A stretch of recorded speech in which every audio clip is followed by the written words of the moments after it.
these look better? Or are they all the same? It's pretty good no matter which they are. I give you 4 so you have the choice. Okay, and they're all just as good on the camera. Yeah.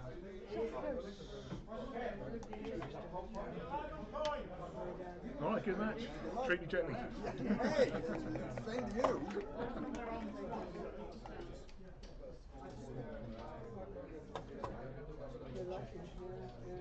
Yeah, already, Miss Corny.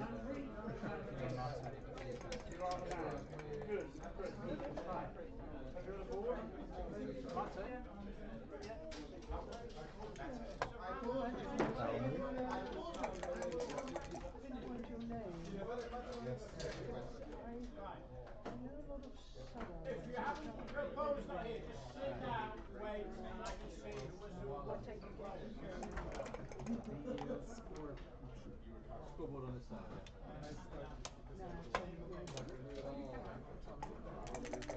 The ones I know are sort of Jordanian based, so really small.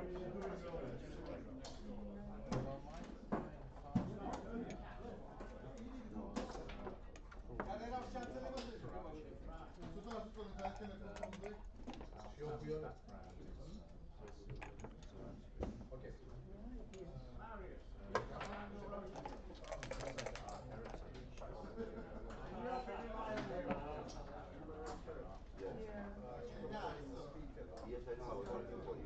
I was looking for you. I couldn't find you. Very small. The time was going.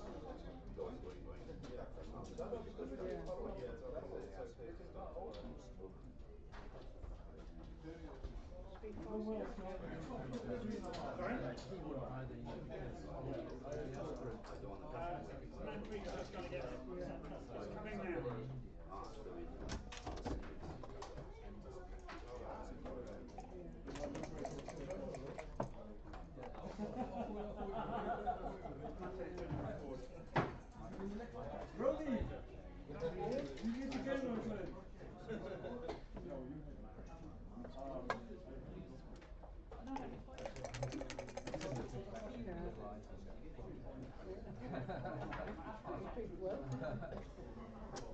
Yeah, I didn't get to the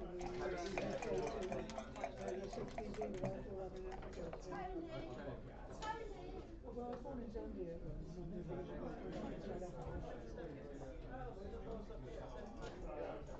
So the language is fascinating.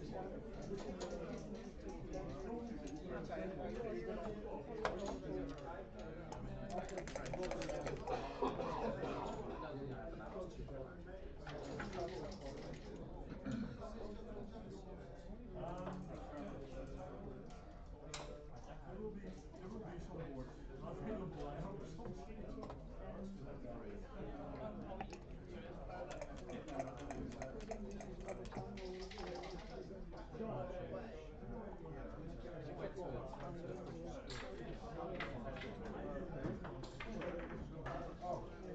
That's always trouble.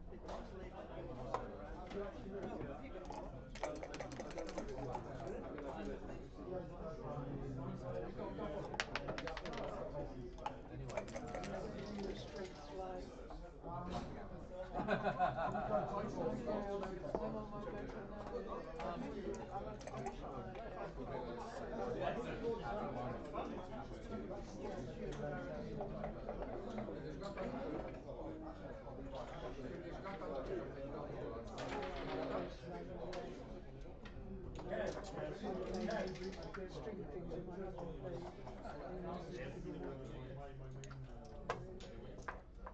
Yes, I can imagine the life without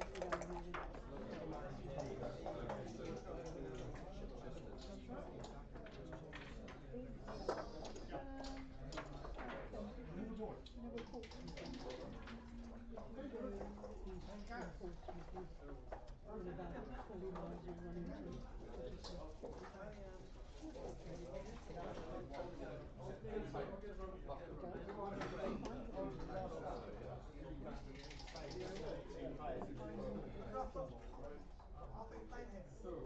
Now I live in a little village just about 5 miles outside, so I'm teaching the big smoky record. Yeah.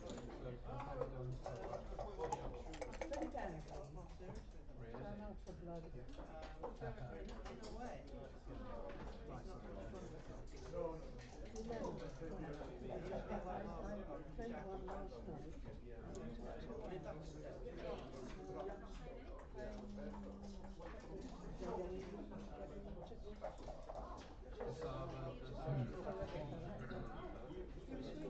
was by the end of it. I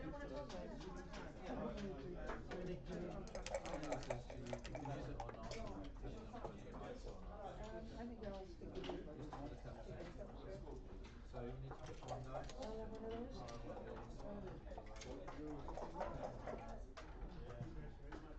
I played the speed double. This is going to be something from the I just didn't know we were in here because You play speed. speed double. I didn't know that everyone. I play poker and they keep saying speed doubles because we have a speed doubles competition in poker and they're going to steal. I think they're going to do it if I may. Well, I put it there so Have a you nice can. match. Enjoy. Yeah.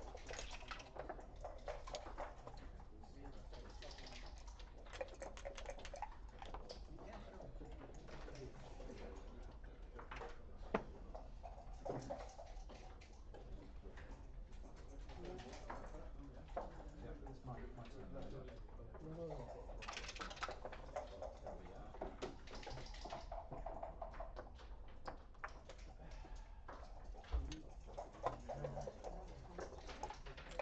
Thank you very much. Okay, so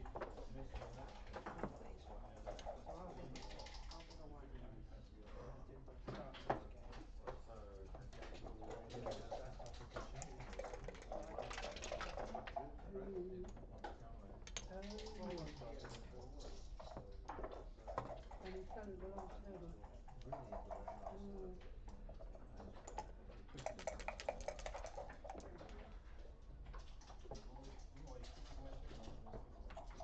Yes, I think I read Chris's article.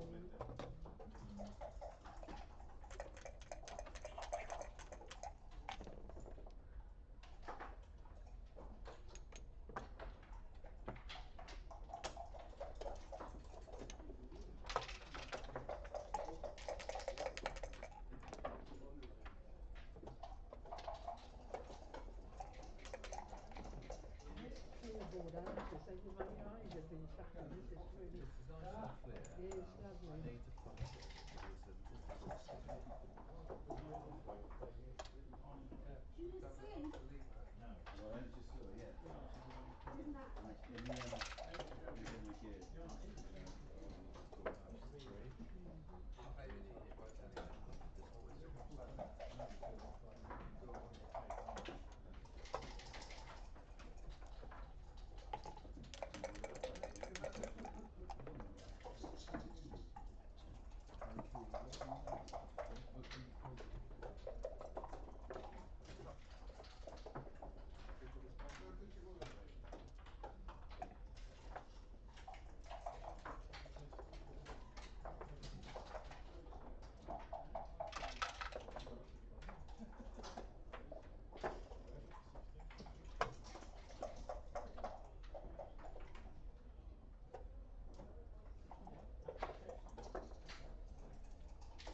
Too gung ho.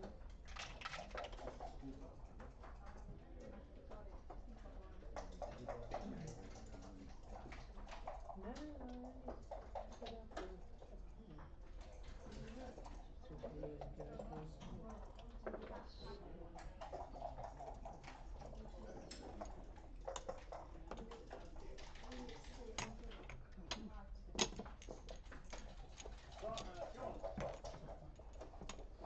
Sorry, John, I was looking for you in the wrong place. You might look a bit old for it.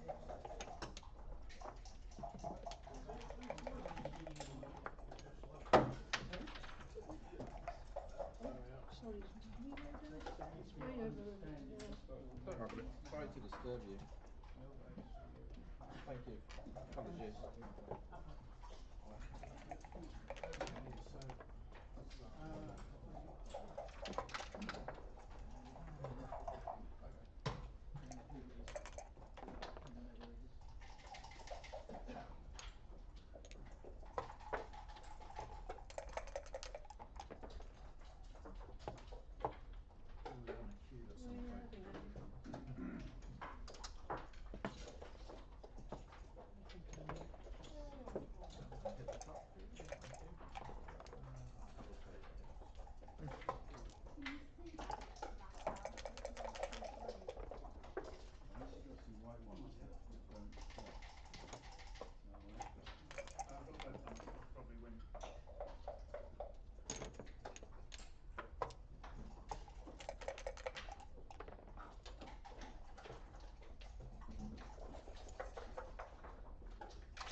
line there.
I'll be coming back. I get you. It was red wine, right? No, Chardonnay. It's not Chardonnay, Chardonnay.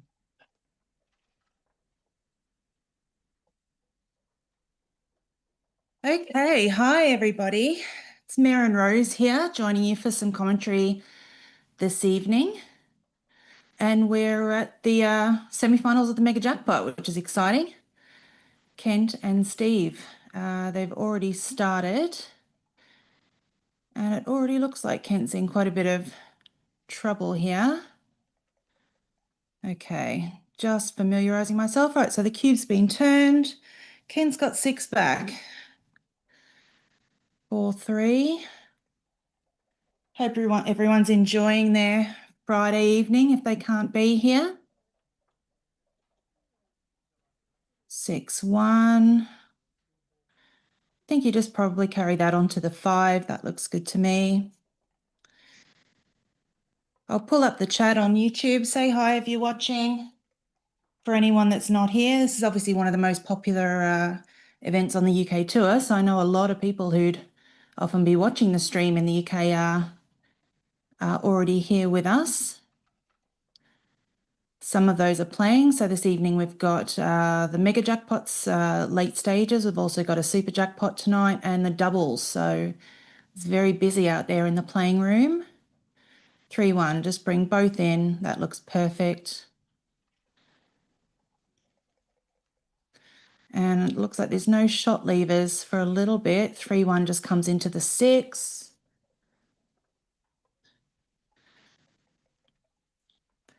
And, you know, it certainly looks like Kent's going to get gammoned here unless he gets a shot and hit it. So I think he's not necessarily that concerned about staying on the bar. Okay, that's great. Slots the 5. 5-1 is awkward. I think you just play both of those off the 6 point and prepare to clear. I think that looks right to me. Otherwise, you've got double 5, double 4, 6, 5 will all leave a shot.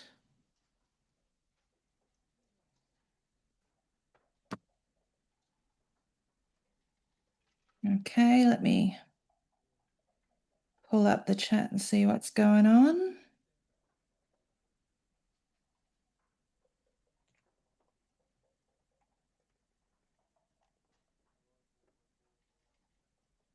Okay, 6-4. So now Kent wants to try and get a few checkers into the outfield as soon as possible so that if he does get a shot, he's going to have some outfield coverage. Just got someone coming in and bringing me my glass of wine. That's very important. Thank you so much.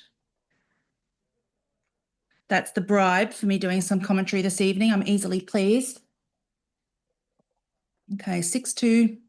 Just pops another one out and brings one down right in the firing line to make the 5. Okay, and double 6 is a shot lever. So Kent desperately needs to hit this. He needs a 3. There it is. Perfect roll, hits and makes the 5. And now we're in business. So Steve's got 8 checkers left. So he's got 7 checkers off. And Kent needs to contain. Hit with the 4. And yeah, that looks fine. He could also have brought one down to the 12 to try and get a direct shot to cover the bar. Okay. What can Kent produce here? 3-1. So he makes the bar. Yeah, and hits. That looks good. Otherwise, 6s for Steve would just be running away. Okay, 6-4. So there's no way to block a double 6 from Steve. So I think you've just got to try and get as much outfield coverage here as possible. I'd be tempted to just come in with a 6 and then probably 20 to, yeah, that looks fine too. Either that or 20 to 16 would have been my play.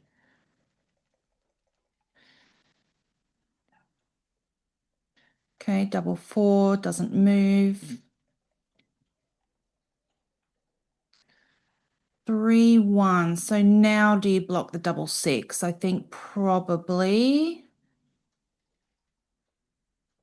Okay, he's going to hit again. It's fine. 5-1 comes in low, nothing to do with the 5. 6-3. So I think, are you slotting? Yep, slot the back of the prime, aim to roll it forward. Oh, hi, Gary. Thanks for watching. Do chuck us a like on the stream if you're enjoying the action today. It's a bit of a full circle moment here. I was recently on the stream with my last match, which Kent was commentating, and now I'm commentating on Kent. Can't wait to watch that back later and listen to his amazing, insightful commentary. Okay, 5-4. I'd be tempted to make the 3. So you can make the 3. You can also just bring one around, say 20 to 11. Yeah, that's probably the right play, I think. Okay, there's no dice on checker, so re-roll.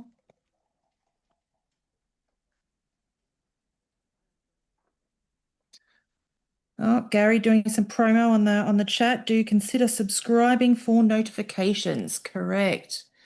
Okay. Double two is perfect. That makes the prime at the back. It means that Steve can't escape directly with sixes. He needs a 6-1, and any two will be really bad.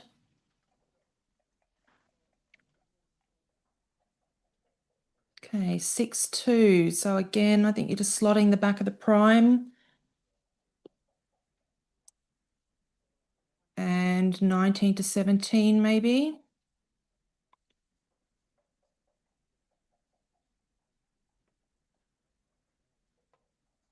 Okay. 5-4 doesn't move, so there's really not many rolls for Steve where he's going to be able to do anything here. 6-5 is the perfecta, just makes the 6 prime. But now what he really, really needs to try and do is get a second checker back. So he's going to hang back with that checker on the 23 for as long as he can, hoping that Steve rolls a 1 or a 2. Though Steve has to come in here first. Okay, 2-5. Okay, double 3.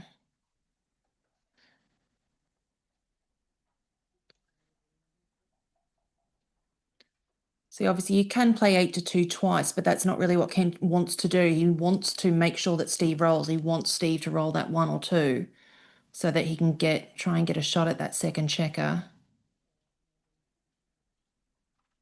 Anything like 6-1, 5-1, 4-1, 3-1 is going to be really bad for Steve because he's going to leave 2 blocks in this position. Okay, double 5 is not great.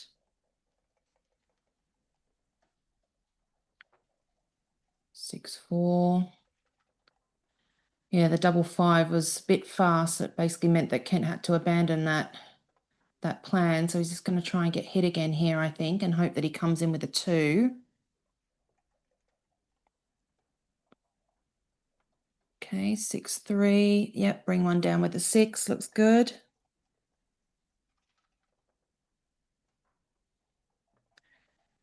Okay, that's exactly what Kent wanted. Now he wants to roll a 2. Okay, comes in high.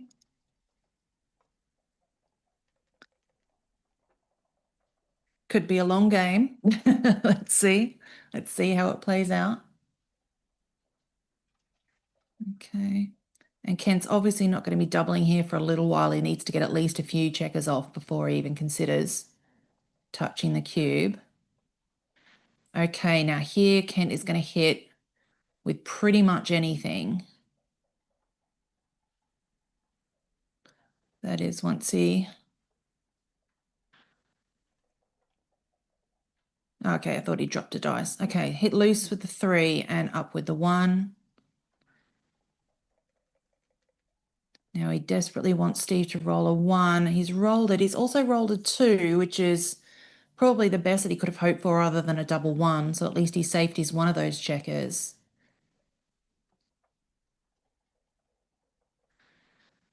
And Kent's considering doubling here. And the question is, if he rolls a 2, is it a market loser? So he's going to roll on. So there he goes. He hits the 2. He's going to hit on the ace as well. And now if Steve doesn't come in, does Kent double now? Yep, straight away.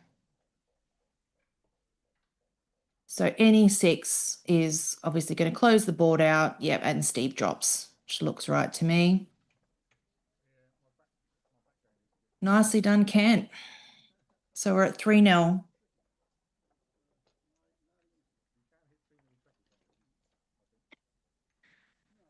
There were 16 players, I think, in the mega jackpot from memory. It started yesterday. So this whole event started yesterday. There were some side events that started last night, including the mega jackpot. So there's this match. I can't remember who's in the other semi-final, but I'm going to pull it up and have a quick look.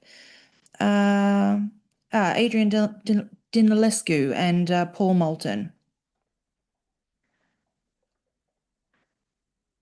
Okay, 6-4 is making the 2. Okay. Double 2 looks great. Make the anchor. I would make the 4 and just bring one down to the 11. Yeah. That looks really strong. 6-3. Do you just, yeah, he's running all the way. That really neatly duplicates the 3-1, which is nice.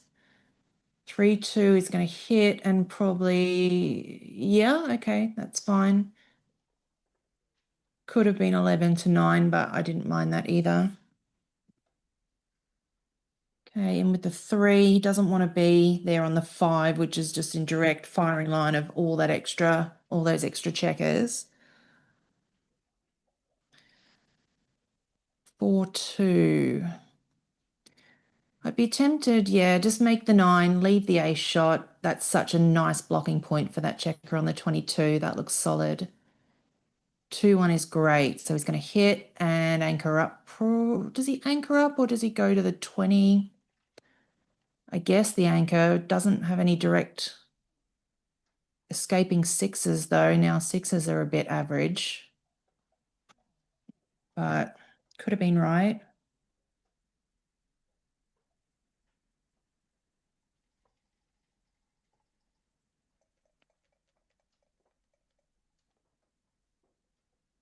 Okay, what have we got? Double 4.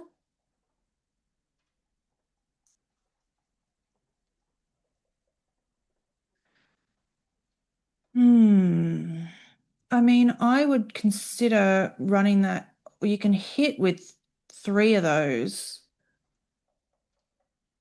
So just swing it around, maybe hit on the 10.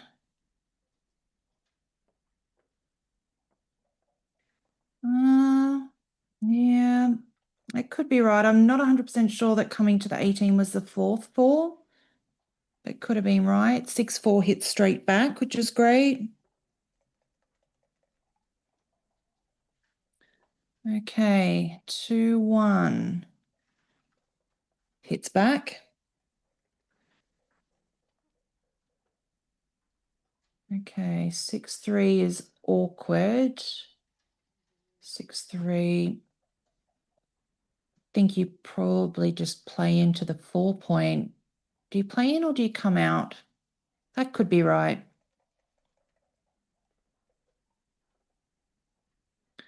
Okay, 6-1. That looks strong. Make the 18, hit with the ace. Double 2 is a dance. And what have we got here? So he's already got 2 back. He's got 1 on the bar, 10 in the zone. 6-2 makes the bar. It's not a hitting number, but it's decent.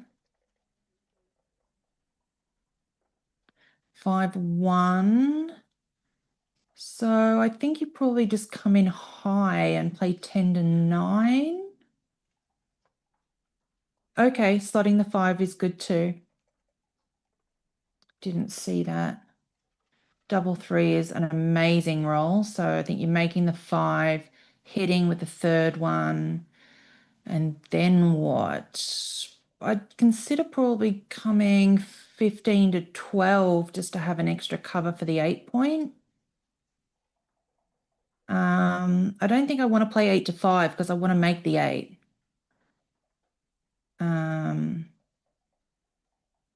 So either 15-12 or maybe even 13-10. So 13-10 is looking quite strong the more I look at it, because then that's also directly firing at the 4 point, which is the point that Steve really wants to make next. And he's sad that he didn't come to the 10 now, I think.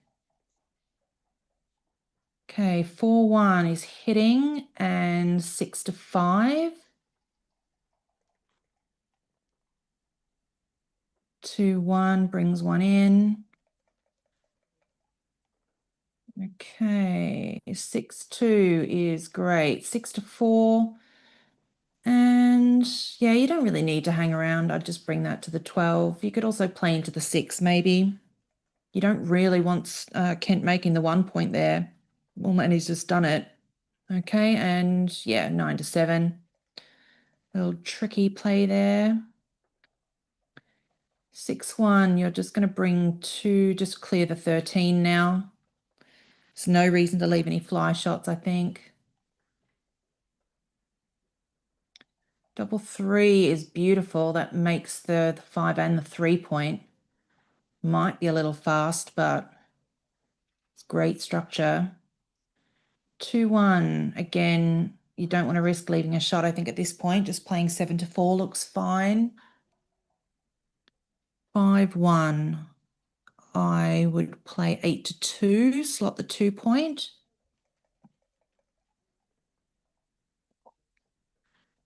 Double 4 is a pretty great roll, I think. Just play 3 to the 8 and 1 into the 4. There's nothing else to do. You don't want to clear the 6. That's just awkward for bringing everything else home.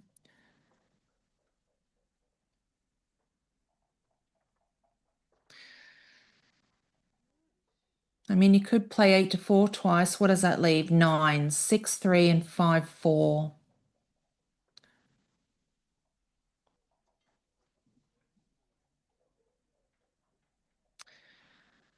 So if he plays like this, then what's awkward next? Things like 6-5.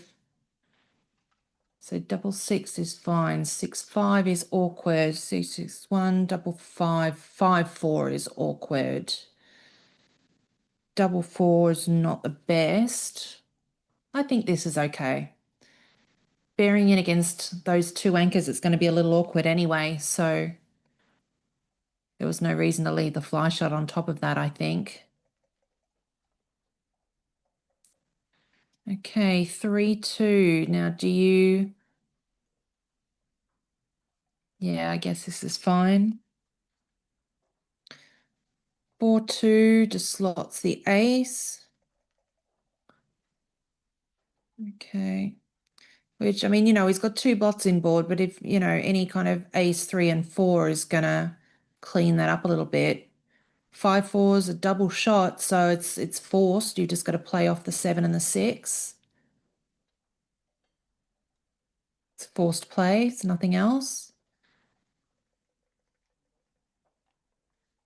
Okay, so can Kent turn this one around? Not yet. And 3-1, I think. Just keep a 5-point board. And hope that he'll get a repeat shot here. 5-1, so you come in with the 1 and take a 5 off. That looks nice and clean. 4-1, okay, so he's going to run, try and preserve his board as long as possible. He doesn't want to break. If he gets a shot, he has to have a good board to be able to contain. Okay, 4-1. I think you take 1 off and play 6-5. It's not worth hitting here. Kent's got a stronger board. Just try and tiptoe it home. And this looks good. Kent's staying back to wait for things like 6-3, trying to make it awkward. 6-5 as well. Gets a double shot on those rolls. 2-2 is amazing. So I was going to point on the 3. And then I think you probably just rip 2 off. You have to point on the 3. That's definitely happening. And then what's the other play? I mean, you can clear the 6, but I feel like ripping 2 off is probably right. You're just paying off to 6-5.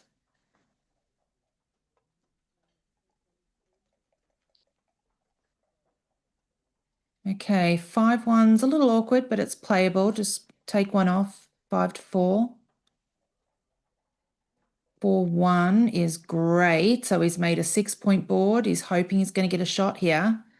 And again, Steve has only got 5 checkers off. So Kent's definitely not out of this yet. Okay, you just run from the front here, I think. There's no reason to kind of run off the back and give Steve the option of rolling pretty much every double as a joker.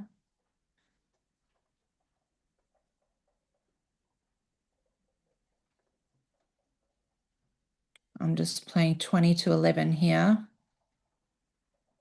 Again, you're not breaking the board. If you go 20 to 11, then you've got rolls like 6-1 and 5-1 are bad. 6-5 is bad. Double 5 freezes him in place. Any 5, 5-4, 5-3, 5-2.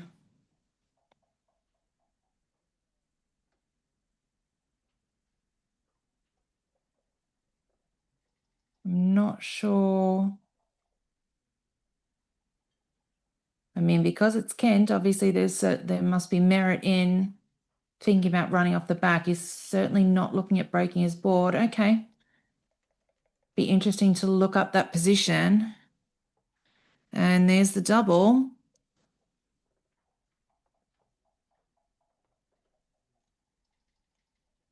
And now Kent's looking down the barrel at some gammons. I mean, double 3 was good for Steve anyway, but the fact that there was blots there just made it much, much better.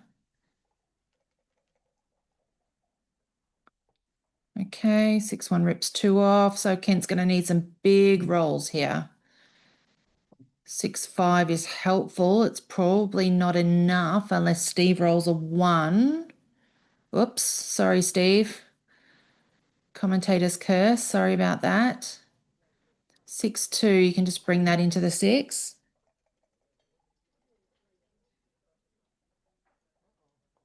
Double 2, so what have we got? Double 6, double 5 are the rolls. Okay, so it's 4-3 to Steve.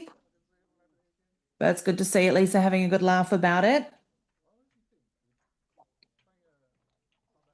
Kent's doing his regular seminar here tomorrow morning, which we're all really looking forward to.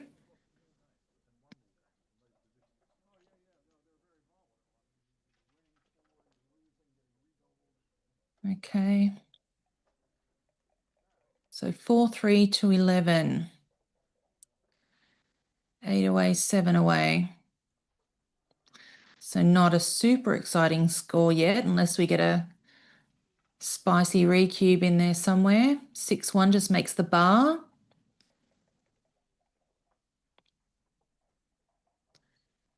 Four, 1.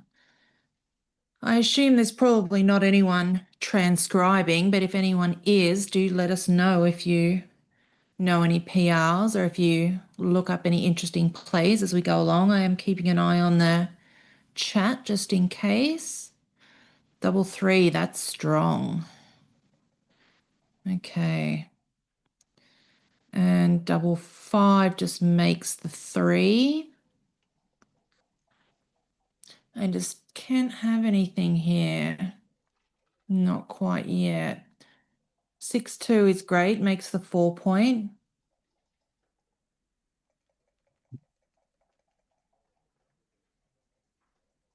Six, 5 is not great for Steve. I'm just going to double slot like this. Looks good. 6-1 is not ideal. I think you have to play. So I think,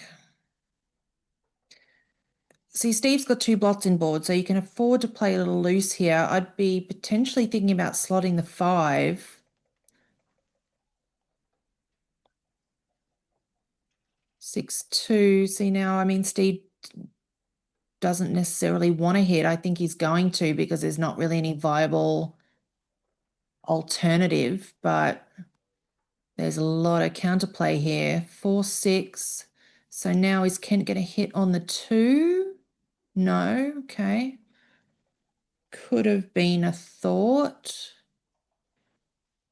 6-2, I think, just plays to the 8 point.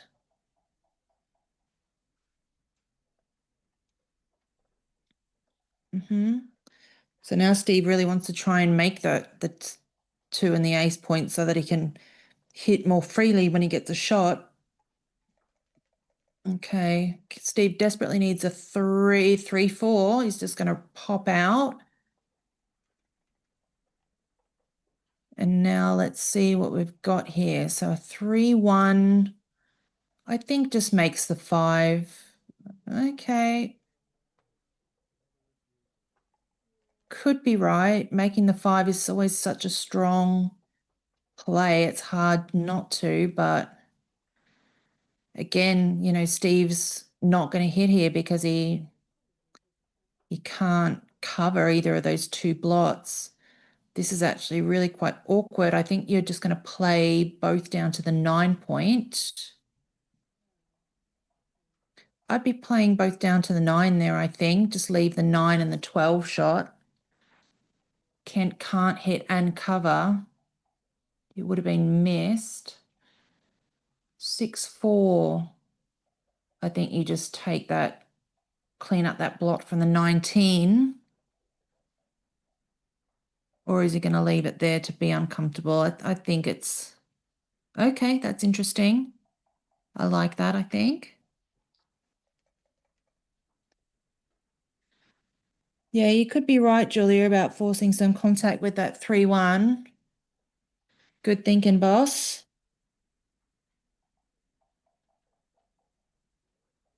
Okay.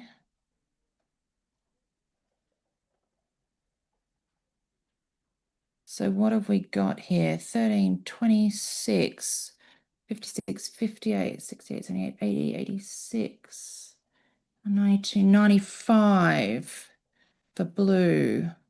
14, 86, 64, 84, 85, 105, 110, and 118 for white. What did I say? 96 to 118. So race-wise, it's good, but Steve is not necessarily going to be able to tiptoe home safely here without a big double. Kent's board is looking very on the cusp of being really formidable. Yeah, that looks takeable to me. So 4-1, I think you're just going to make the ace point. I'd probably just make the ace there. You want to get yourself into a position where you can hit. Hitting is part of Steve's plan, I think, for being able to come home safely.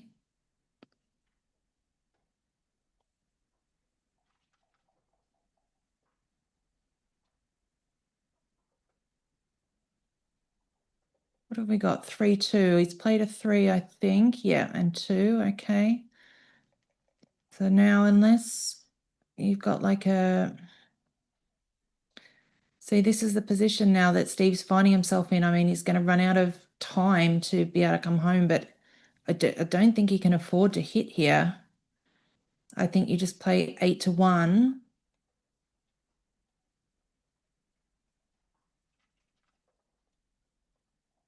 No, I don't like that at all. You can't waste that checker like that. That needs to be bearing onto the 2.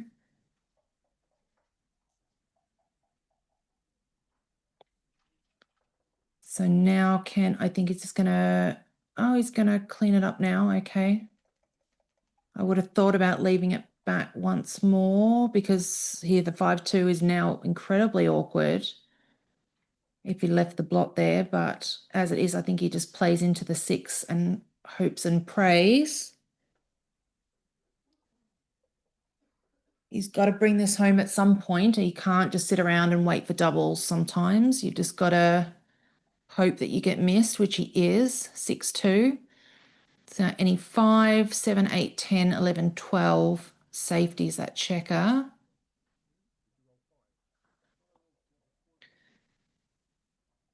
And they're now having a chat. Oh, I think Steve thought it was a misplay. I think it was correct from what I could see. I think it was 8-2 with a 4-2.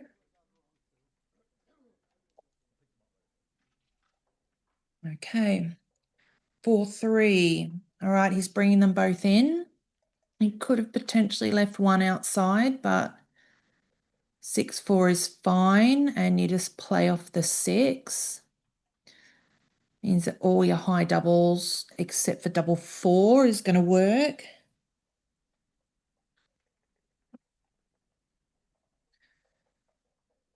Four two slots the 1. Okay.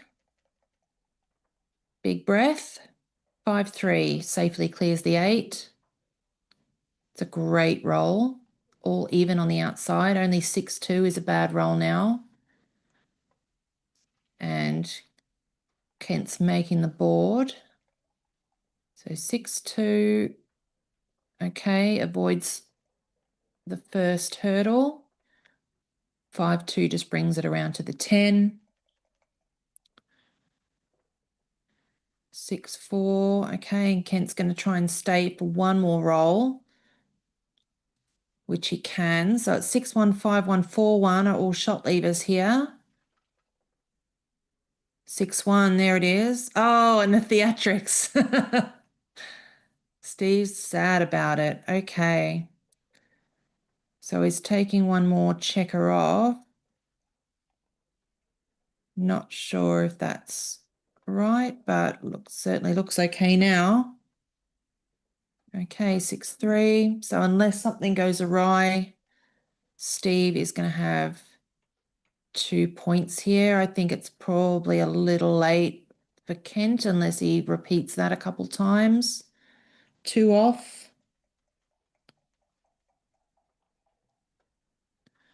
Okay, not enough. 19-11. Okay, so if Kent rolls a double, he's still here. Otherwise, the game's over. That's it. He can't win now. I don't think. No. Okay. 6-3 to Steve. Mason, no, Ollie is not here this weekend, unfortunately. I'm not actually sure where Oliver may be.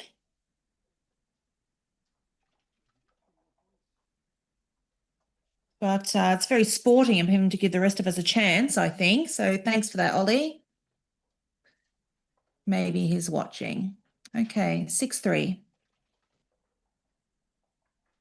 A bit of a hiccup on the screen there for a second.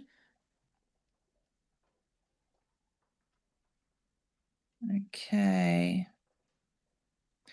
Don't know if it's my feed. It's just gone a little bit stuttery here briefly. Okay, 4-1. I think it's just going to bring one down to the 8 point. Oh, hey, Simon, how's it going? Where are you, my friend?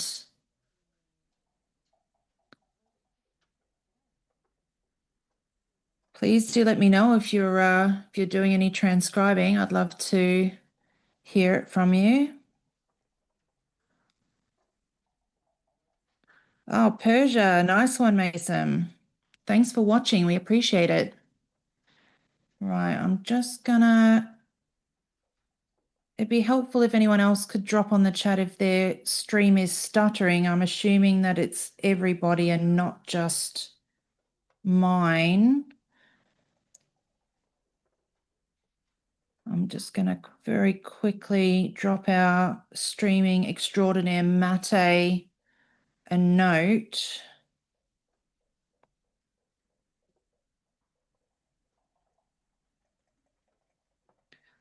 So that he can promptly address the situation.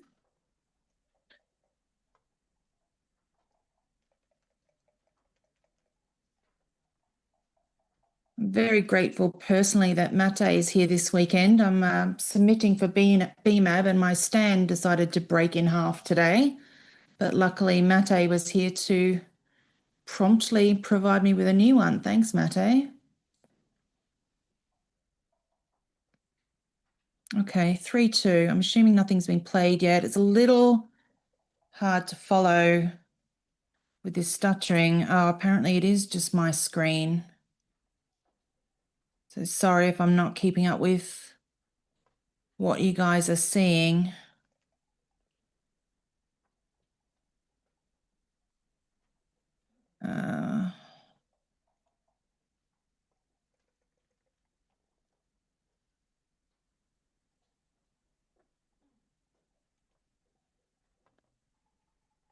Sorry, I'm just liaising with Mate here to see if we can get this fixed.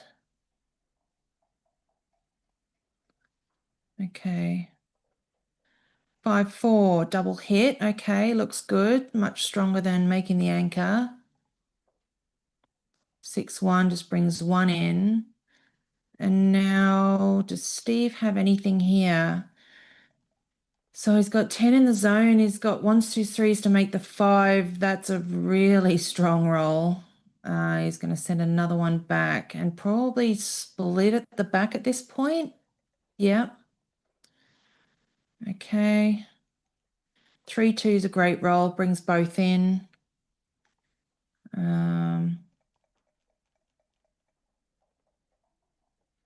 Okay. 4-3. I think you just make the anchor probably. And now Kent's quite keen on a 1 or a 2. There's the 2.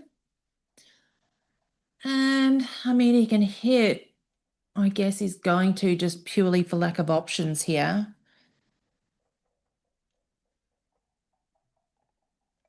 And just probably make the 11, block running 6s. This is going to force Steve potentially to play 13-7 with any 6s, depending on what he comes in with. 3-4 just pops out. Okay, 5-2 doesn't really do anything. I think you probably just, okay, is going big on the back game.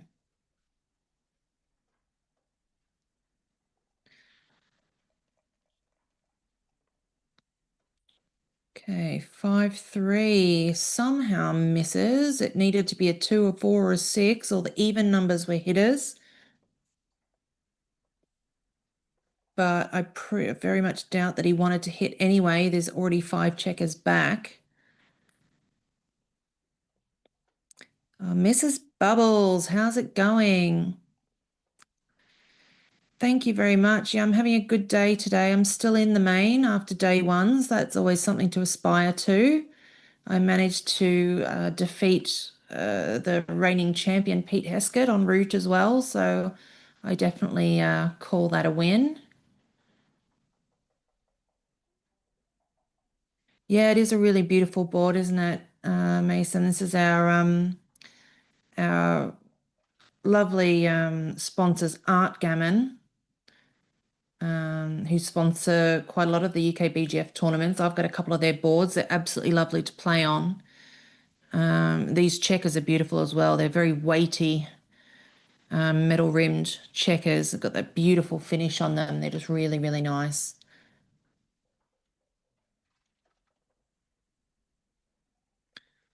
Okay, 6-2. Okay, that was necessary. So Kent pops out with a 6 and makes the 5 point. That looks great. 4-1 is a hitting number, and I don't really like that. I probably just would have played 7-6 or something like that. You want to tempt Kent to come off that 3 point to try and roll your prime forward. Double 4s are a little awkward. I don't think he's played any yet, so I think he's just got to play 2 in and then 1 to the 7 rather. Can't count. Yeah, and Art Gammon also have a ton of boards here. They always do a big stand. Well, they do stands at quite a few of the UK events, but they've got a lot of their beautiful boards and checkers and accessories and everything here at the UK Open of every conceivable finish and colour and size, and very popular amongst the UK players. I've been lucky enough to win a couple of them. I won the intermediate event here 2 years ago and won a beautiful art gammon board. Okay, 6-5 is forced and ugly. So again, Kent's got a double shot. And his board is in great condition. He's considering cubing. I think, I mean, it would definitely be score-based. I think it's too early for me. Back games are not my forte, and I think I'm probably in the majority of players when I say that.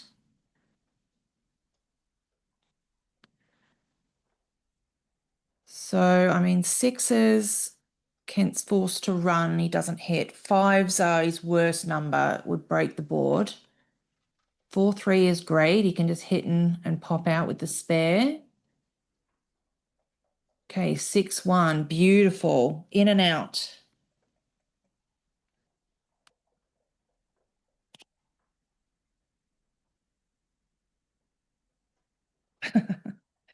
John stirring up trouble in the chat as usual. Hi, John.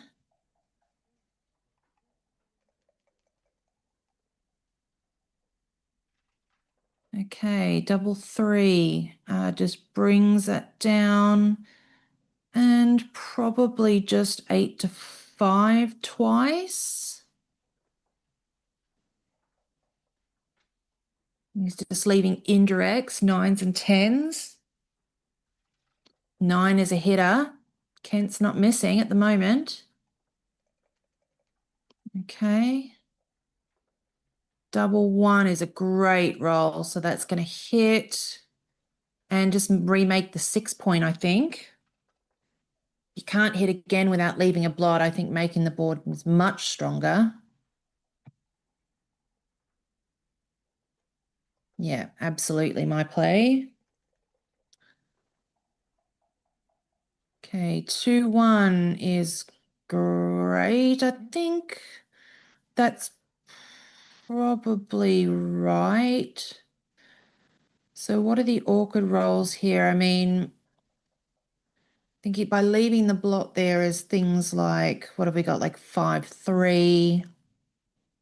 So, oh no, 5, sorry, 5 runs out. So what have we got? 4s. I mean, you've got rolls like 4-2, which are pretty uncomfortable, 3-2. It could be right. Yeah, I like this actually.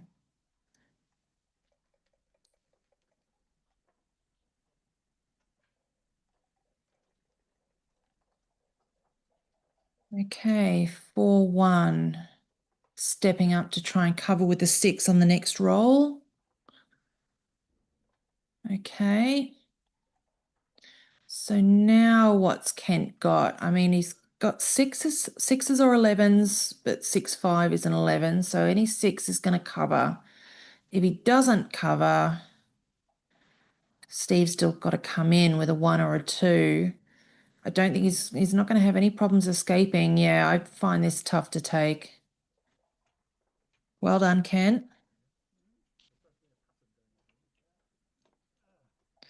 6-4. 7 away, 5 away.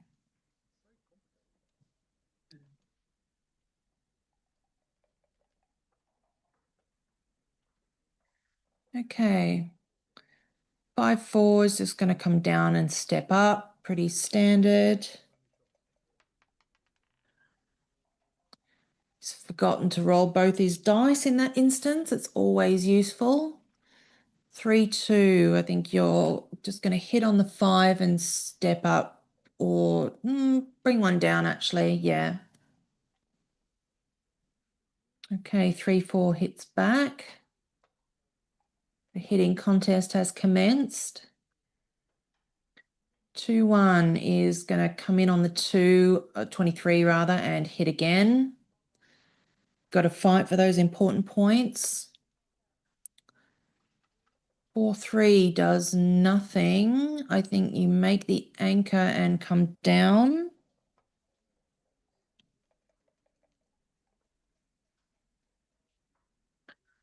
Five one makes the 5 point, and 13-8, I think, just bring more material down. I think you really want to make the bar here. 3-1 is great, makes the 5. And now they've got equal strength boards. 3-5 hits and runs.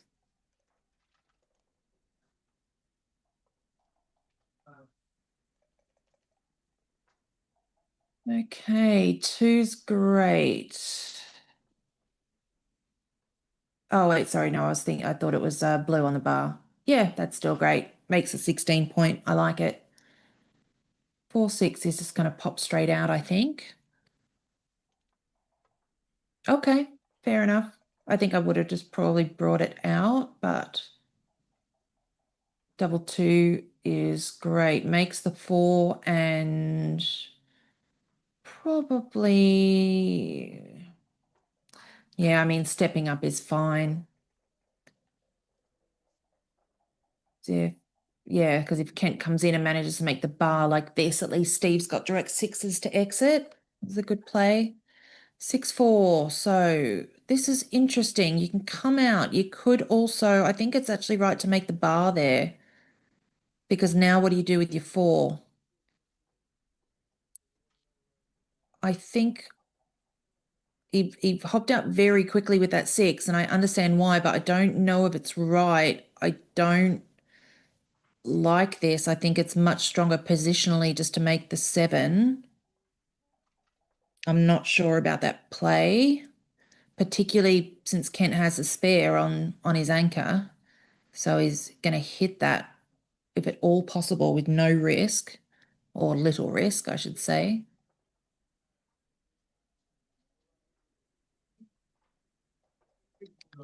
Okay, and he's cubing. I mean, I feel like this is probably takeable. So at the moment, yeah, Ken's got 4s and 6s. I mean, even if Steve makes that point, which he does, and now what does he do with the 4th 2? I mean, I guess he's just gonna do this, but okay, 5-1 just rolls a prime forward. Yep. Okay. 6-6 is a pretty great roll, I think. Yep. 2 down, and yeah, this looks fine. 5-1 again, just rolling it forward. Strengthen the board, hope that he gets the shots, but it's a strategy that's certainly been working well for him so far.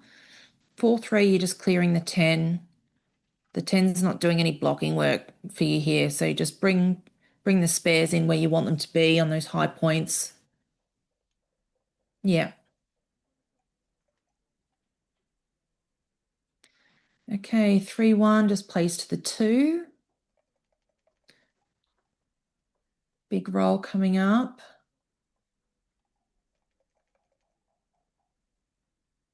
Okay, 5-5 isn't, it plays. It's not as great as it initially appears, because now any 5s are going to be quite awkward. Okay, 3-1. I think you just bring 2 down, get the crossovers. You're aiming to make the bar or the 2 next if you're Kent here. 6-1, you're just playing those both from the 8, I think. And then I would play 8-7, I think.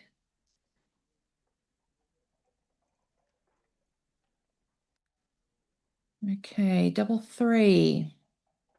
1-2, 2 in, make the bar. Oh, yeah, okay, fine. So aiming everything at the 2. Okay, 5-2 is really uncomfortable. You've got to play them both off the 6. Hello, Alex. It's Marin. Indeed. How are you? Thanks for joining. We're very, very happy to have you, as long as you don't start trying to bully me into using a baffle box, Alex. We'll have none of that today. Okay, 5-1. He keeps rolling 5s. It's getting a bit awkward. 3-1 gets the crossover. Okay, he's really hoping for a shot here.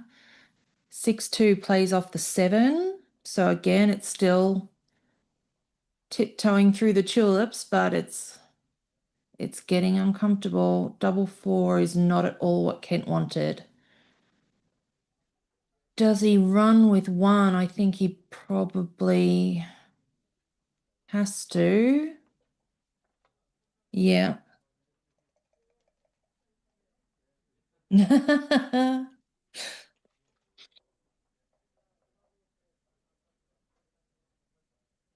Okay, 4-4 is played. Yep, okay, that's fine. It's just 6-5 that leaves a shot, but that looks like decent structure.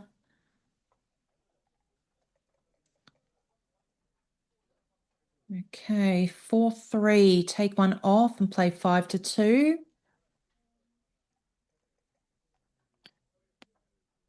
6-2, okay, you can stay for 1 more roll. 6-2, 5-2, the shots. Oh, I think still Steve's hanging his head every time that happens. And Kent just keeps hitting them every time. It's like he's got a laser beam. Okay, so 5 off. I think you're just recubing here, right?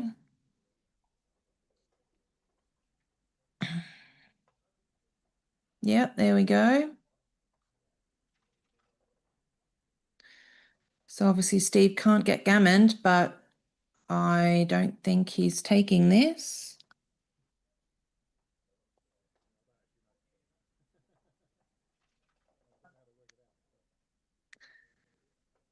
Both with wry smiles on their face as they have a joke.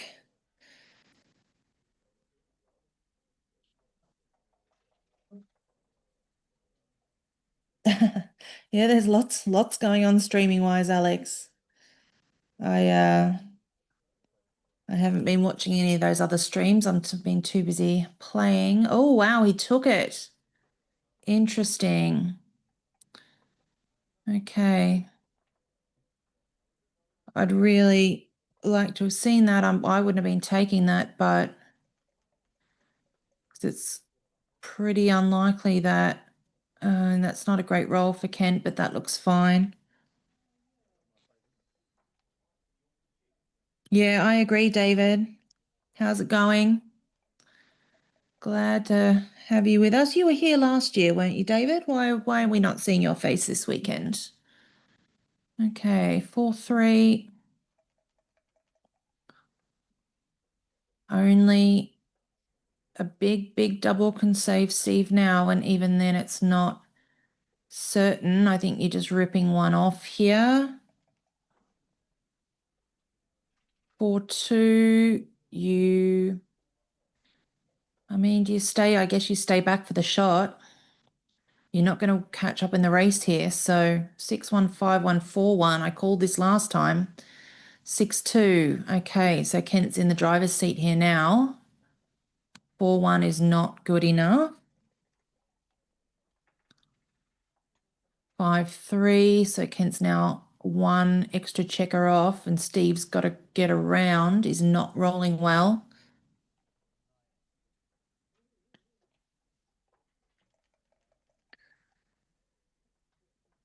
So unless Steve can magic up something special here, it's going to be 8-6 and Kent will hit the lead. It is still doable, but it needs to be a double right now. and it's not. Okay, 8-6.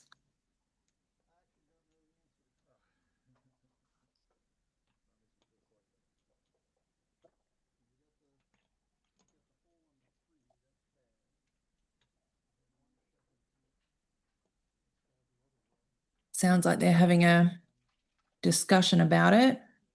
It's always nice to chat about positions over the board, if your opponent's amenable to it, of course.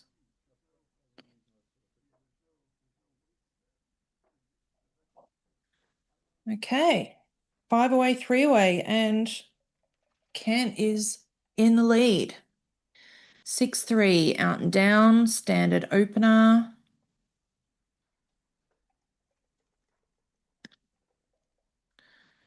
3-1 makes the 5.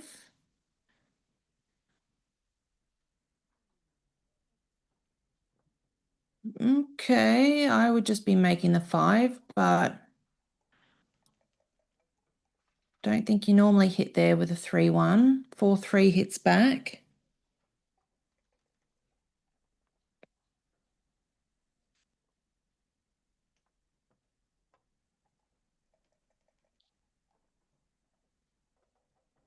Okay, someone was saying that the take point there is actually quite low if he got his figures right. I trust your figures more than mine, Simon.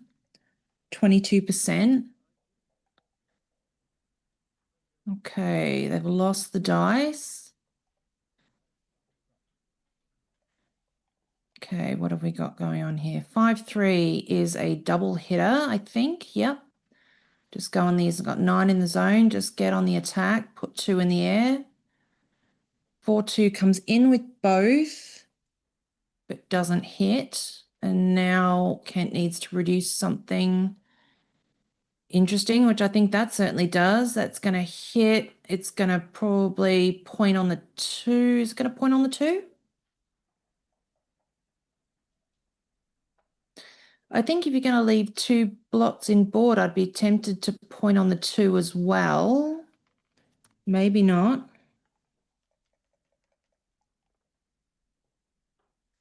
Okay, 4-2 is going to hit both of those. Good return from Steve.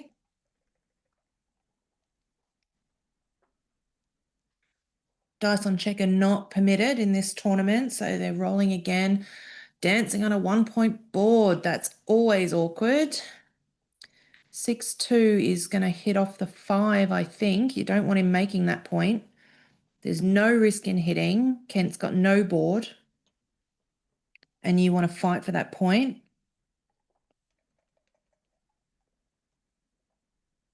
Okay, 6-4. So I think you just keep attacking here. Point on the 2. Try and keep him in the air.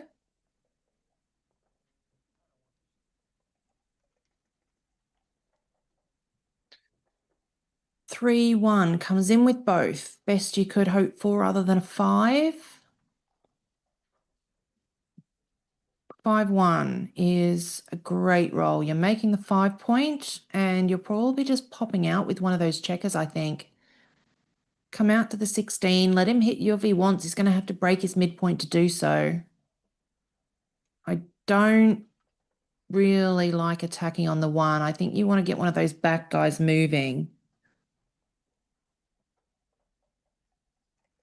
Oh, thanks, John. Oh, yeah, that's a good point. Kent might be adjusting when he's playing, when he played that 3-1. But the take was a 80 blunder, apparently. The recube take, I assume we're talking about here. Okay, 3-2. Just make the 20 point. What else are you going to do that's constructive with this? You don't want to get stuck back there. That's just a really strong structural point. That means you're going to be in the game for quite a while. 6-1. I think I'm going to shuffle up at the back and then play down to the 7. That looks nice. Okay. 4-2 is uncomfortable. What are you doing with 4-2? I think you have to come off the anchor.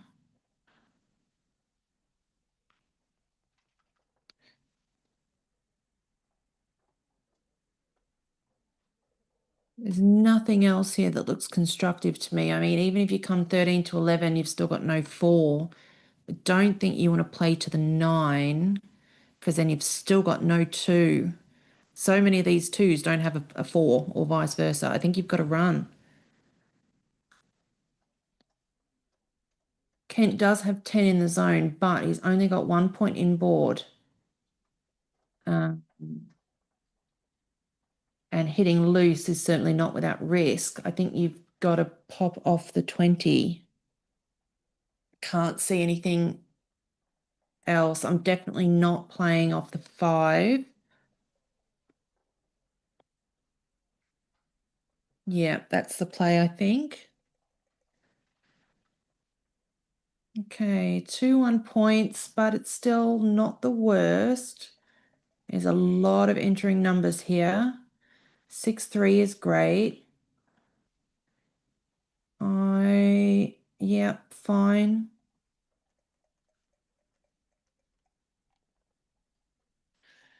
Okay, 6-4 is a hitter if he wants it. You hit from the 21. And I think that you do. It's not, again, there's nothing else. That's quite strong, actually. Okay, 3-2 just tidies up, makes the anchor 15 to 13.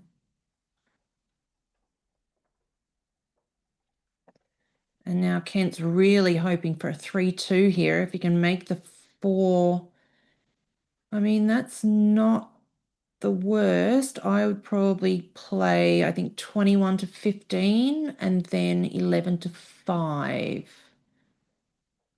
I think you don't want to break that 18 point because I think that's doing good work of kind of making 6s awkward for Steve. But you do have to get that back checker moving.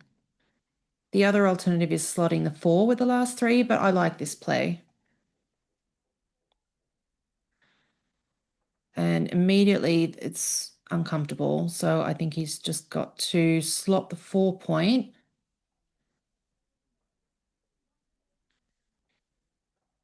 I mean, he could bring 2 down, but I think slotting the 4 point looks better to me. Okay, another double 3. Well, I think now you probably do have to make the 4. I think it's probably 18 to 15 twice and then 7 to 4 twice.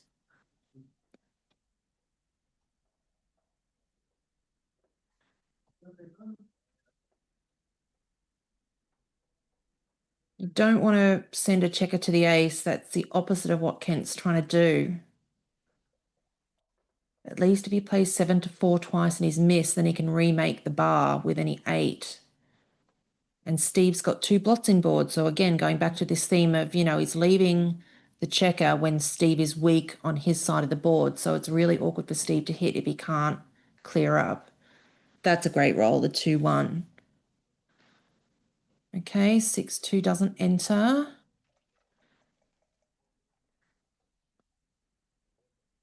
5-4 hits, and I think you're bringing one down here. Yep. You don't just want to send another one to the midpoint. You need attackers in the zone. A double 3 is a great roll. Well, I say great, but these 3s are getting a little uncomfortable here. I mean, he'd like to hit, and it looks like he is hitting. I'd be tempted maybe to play 8 to 5 if you're going to leave 2 blots.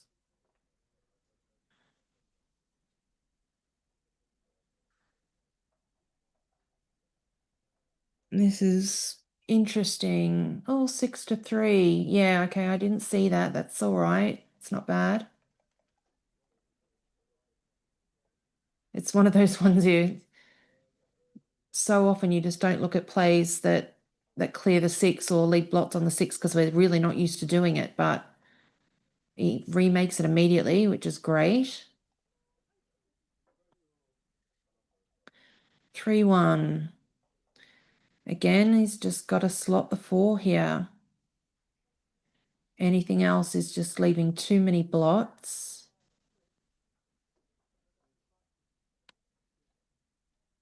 Slot the 4, make Kent play.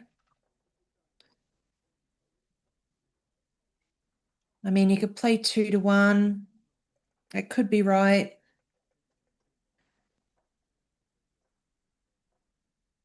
Okay, double 4. Does that just run all the way?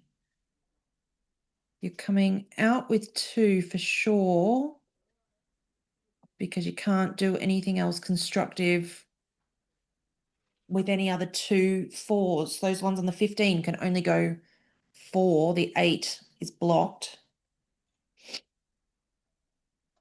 So you're either bringing 2 out and then playing 2 to the 11, or you're just playing both to the 13, 14 rather, can't count.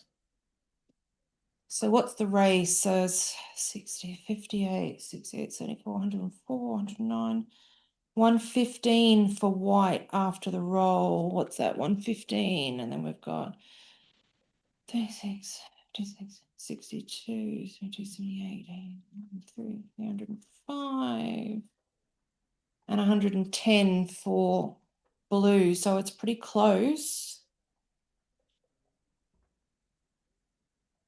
6-4, you just clear the 8 point.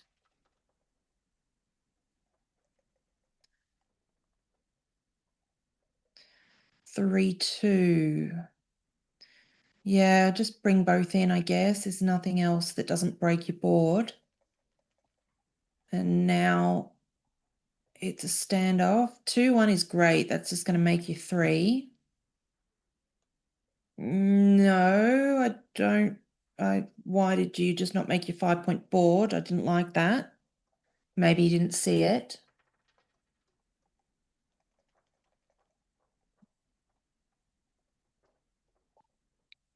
Okay, 3-2. So now I think you've just got to make the 3.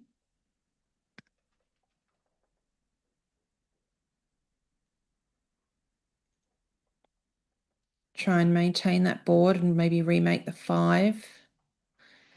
Double 3. Okay, so you're just going to step up from the back. Probably just play all 4 of those in the outfield, I think.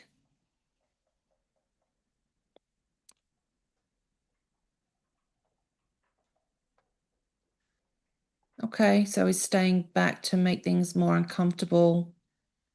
Steve, 2-1, just going to play 5-2. This is fine as well. Obviously, the drawback of this is if he gets an indirect shot, he can't hit it without leaving that blot there on the 5. Okay, 5-4 just plays 2 in.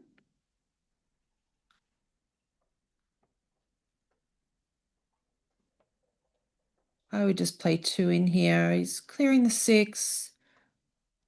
Yeah, I don't mind it. There's still awkward rolls here, but that goes for both sides. Okay.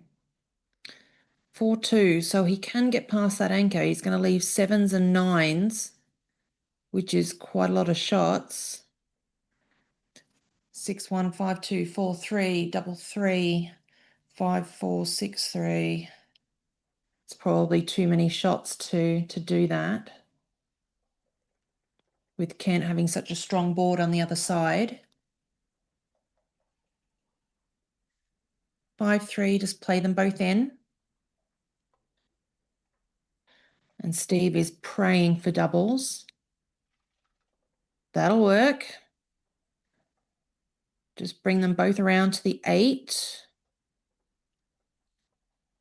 And now any 5 and most 6s, Kent is forced to go.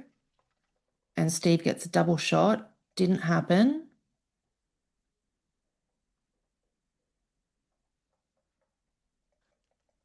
I'm not cubing here. 3-2 just plays 2 in.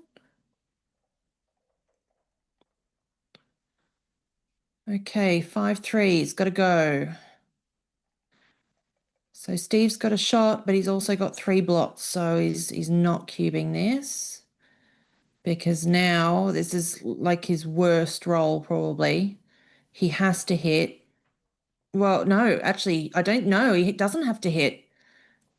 No, I think the play is to the 8 and in, and then he's only leaving 6s. Here he's leaving 4s, 5s, 7s, and potentially all these blocks might get swept up. I think he played that really quickly, and I'd be interested to see if anyone is interested in putting that position in. I think the non-hitting play was probably right there. Because the thing is that if he just leaves the 6 shot and he gets missed, he could probably cube Ken out at that point.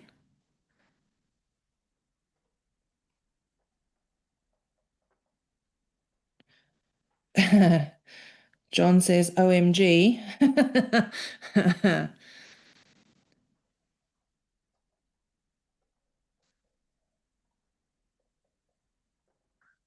Yeah, it's a shame that he didn't slow down. I think at the score, though, I'm still not 100% sure. Yeah, okay, Kent's cubing it. Psychologically, oh, I thought maybe Steve might drop it from his body language, but he's taking. And that's a shame because one dice ended up on the wrong side of the bar there. Okay. 4-2 hits twice. And the gammons are... Oh, no, it doesn't hit twice. It's late in the day, guys. Sorry. My brain is a little fuzzy at this point. Yeah. So now he wants to stay back, try and sweep up all of these blots. If he can get some blots collected here and gets the gammon, then that's the game. 6-5 is not ideal. You just play... Do you play out with the 5, maybe? Play out with the 5 and in with the 6? Is that going to give you more shots on the 12? I think so. Yeah, that looks right.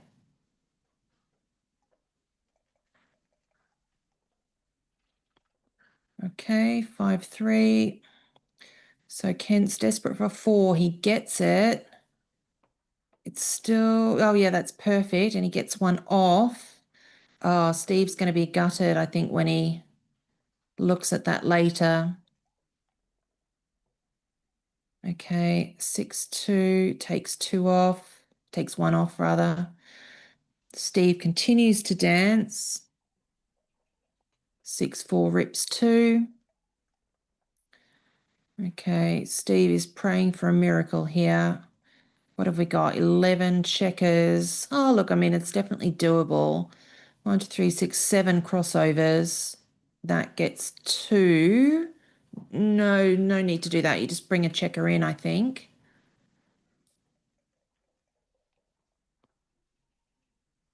Double 2 only takes 2 off, so that's the double that Steve can live with.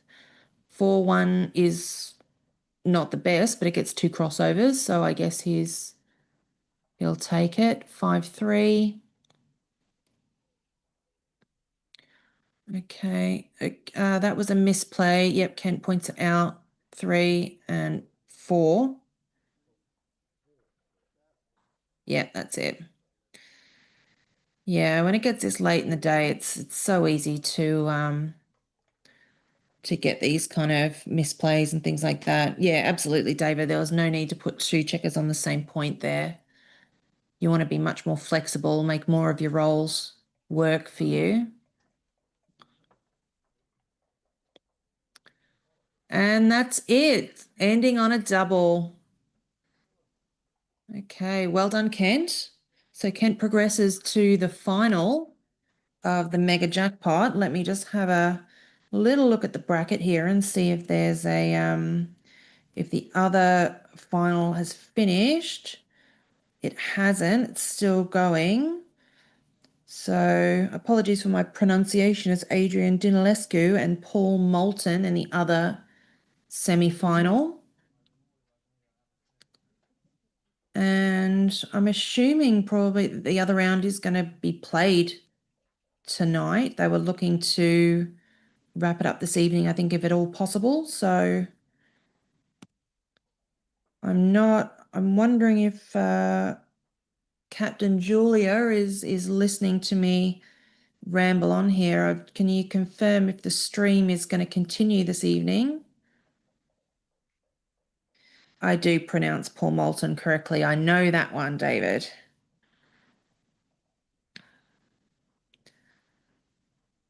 And Paul is also doing well in the main from memory. If I have a little look here. So we've got yeah, so after day one of the main Masters event, so it's a double elimination event, as I'm sure you'll be aware if you've been watching, and we've got 5 players who are who are undefeated after the first day on 4-0. Paul is one of them.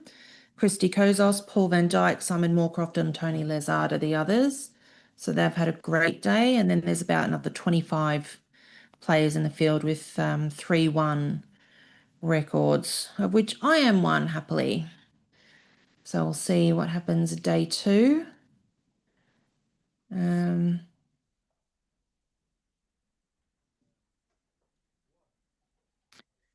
Miranda doesn't look like Paul. No, she does not. I think you are correct, David. Miranda's obviously having a fantastic year this year. Very proud of how she's progressing. Fortunately, didn't get through the main today. She had some great matches in the mega jackpot yesterday, but sadly got stopped, I think, in the 3rd round.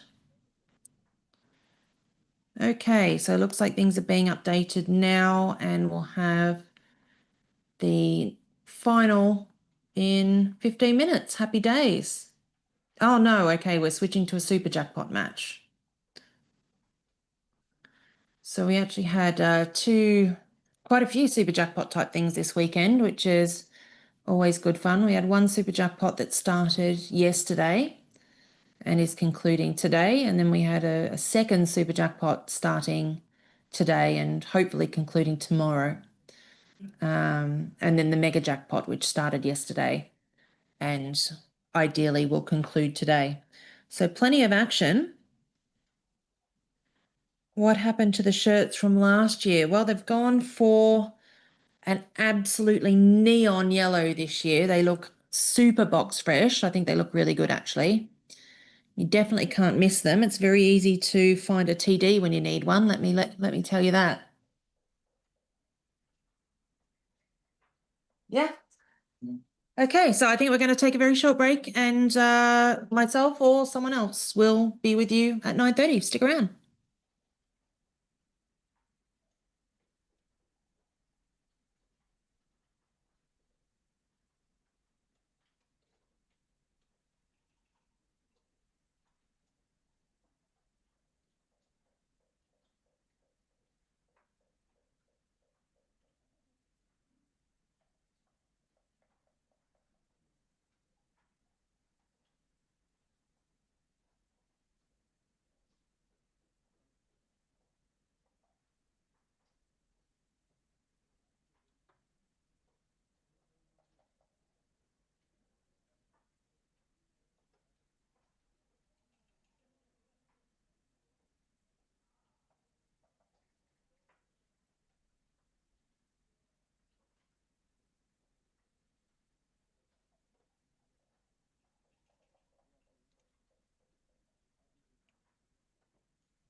Ah, okay.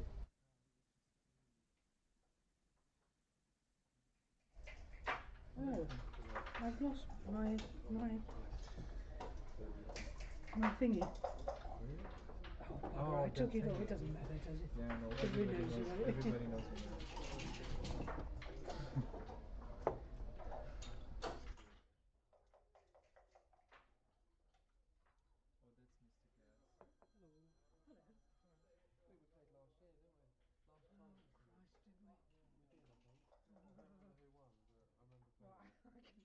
I can make a pretty good guess.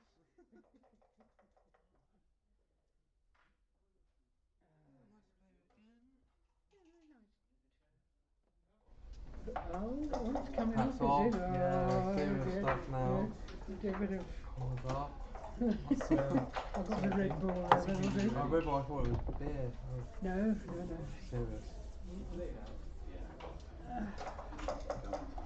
Cool, have a good match. And you, what, are we going I back? think we're ready, Mate? Sure. Mate?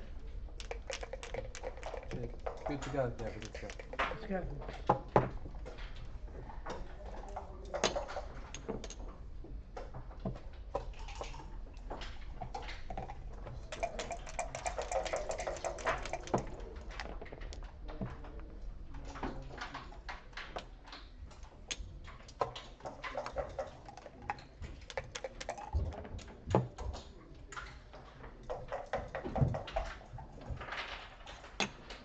Joining.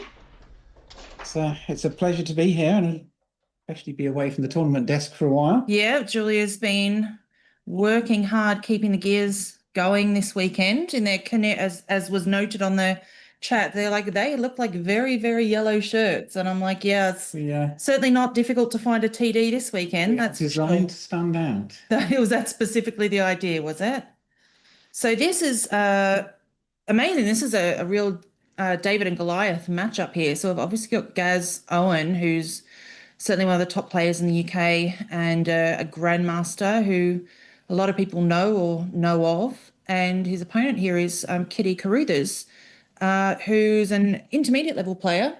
Yeah. And in round one, knocked out Julia Minwala, who's so I think she'll be very chuffed with that scalp. Yeah. So she'll be hoping to continue her form here. So hopefully quite a few of you have stuck with us. How many viewers have we got? 23 at the moment. 23. Well, let's see how we go. But this will be really interesting. It'll be interesting to see.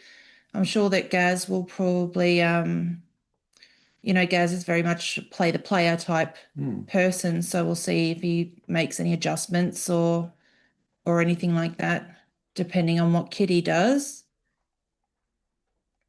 But I always love, when you're at a tournament and someone like an intermediate player goes on a real giant killing spree, it just keeps things interesting, doesn't it? It's one of the best aspects of the game, I think, that anyone can turn up and stand a chance against some of the best players. Anyone can beat anyone, absolutely. It's such an exciting game that way. Infuriating sometimes, but still exciting. Okay, let's focus on the play. Hopefully, we're still looking at quite a small screen at the moment. I think Mate is just getting everything sorted, and then hopefully we can go back to large display.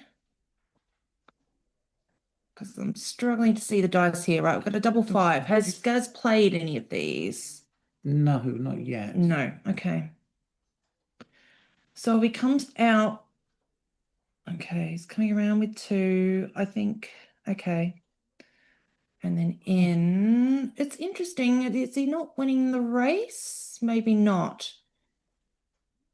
If he was winning the race and probably just coming out was right, but I haven't had time to count it. Well, that's an ugly 5-4. Leaving double shots pretty much. They do it, and that one's gone. Okay. 3-1. Let me just.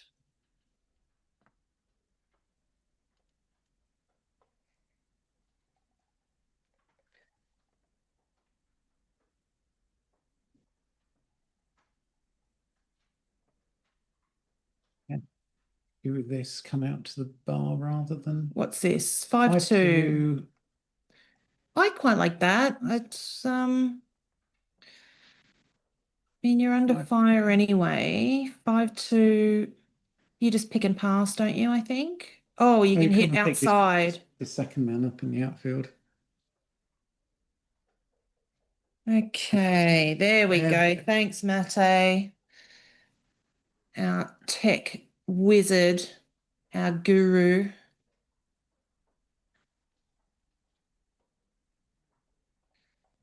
Five two. So obviously the problem with hitting in the outfield is he's It leaving leaves lots quite of a lot of blocks turf, around.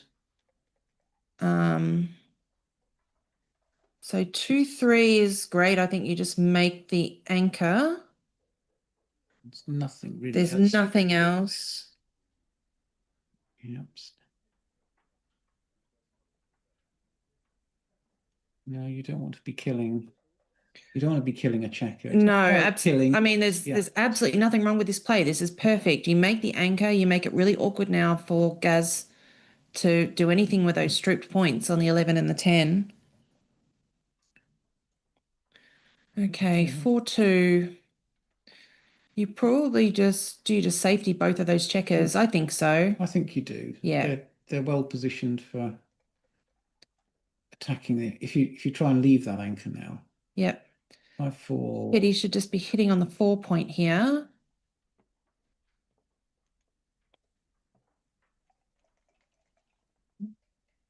Okay, 2-5 is great. Just pop straight out, I think. I'm pretty sure. Yeah. Do you just coming out, Julia? I think so. The midpoint stripped. It's the same amount of So- shots, probably. It's a double shot if you stay back on the 2, but 6s are okay. 4-1. You could just maybe make the 2. No, you don't do that. So this is one of the concepts that, you know, when you're going from an intermediate to a master, you've really kind of got to understand that things like killing a checker like that is just immediately you're fighting with one less man. You can never use that checker for the rest of the game now.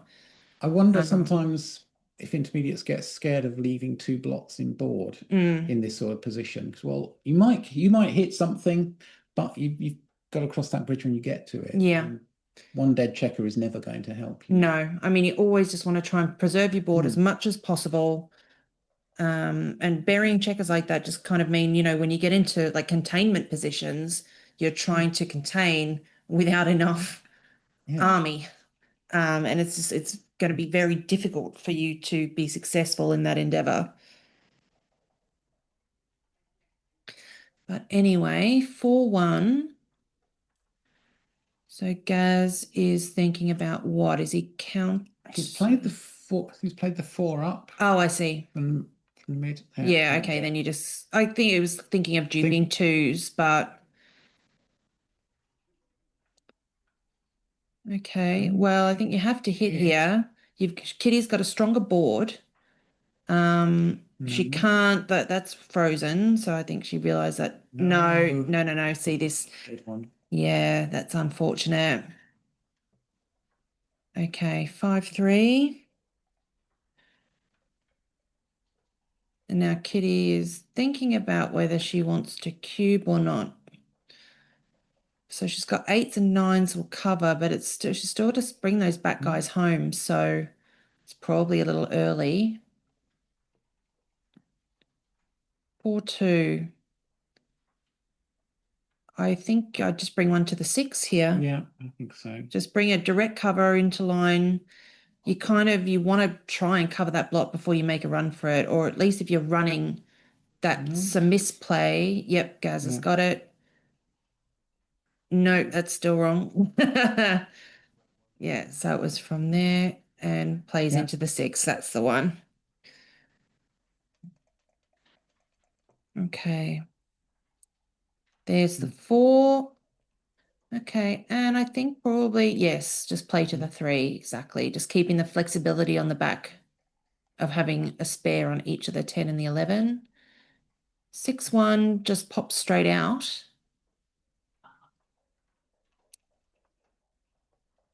Just keep that outfield coverage.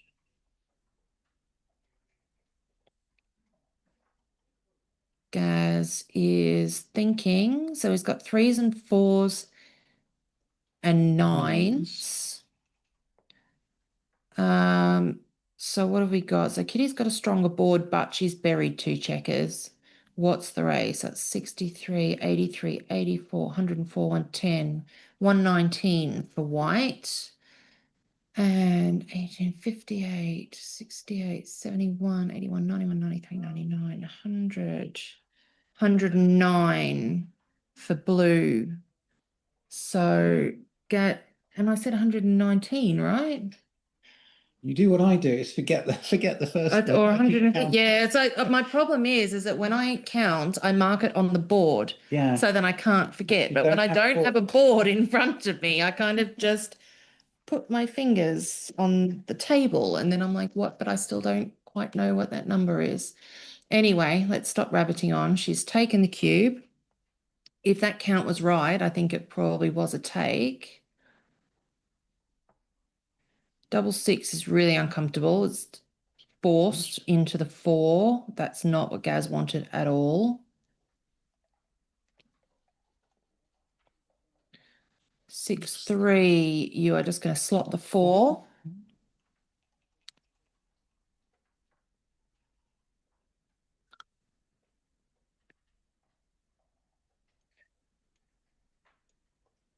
No, you've got to slot the points that you want to be making. That's just put another semi-dead checker out of Probably not play. going to make a lot of difference now after that double 4, though. Well, I mean, it shouldn't, but even purely from like, you know, where you want to be bearing off, you want to have checkers on all your points. You don't want to have your empty 4 and 2 point because every time you roll a 4 and a 2, you're going to miss. Okay, so double 6 just runs 1, 2, and well, that fixes the gaps on the 2 and the 4. She's put 1 each in those, which is nice. But 6, 2, Gaz, are these the first checkers he's taken off? Okay. So it's actually not that much in the race considering the gaps that Gaz has got there on the 5 and the 2. 4, 3 is great, just takes 2 checkers off. Okay, that's a cocked dice. Roll again. That's a rather better roll. That's much better. And all of a sudden, it's pretty close. Double 1 just rips 2. 6, 9, 10, 11, 12. So Kitty's got 3 checkers off. She's got 6 checkers off. So all of a sudden, they've both got 6 checkers off and she's much more favorable on distribution. That fixes some problems. Okay. There was a big cube incoming there until that happened. 5, 4. Gaz can afford to roll 1, 2 here. Oh, wow. Another double. Probably finishes it. Yep. So I mean, technically, is it possible? No, it's not. Even with a 2, 1, 2, 1, it's still not possible. Well, that almost got interesting for a second. She had a good run at it, but okay. So that was 2, wasn't it? So it's 2-0 to Gaz.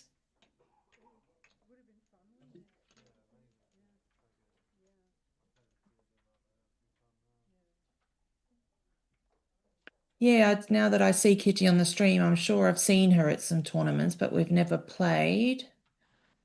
Double 5. Oh, sorry, it's opening roll. Okay. 3, 1. Perfect. Make the 5 point. Best opening roll.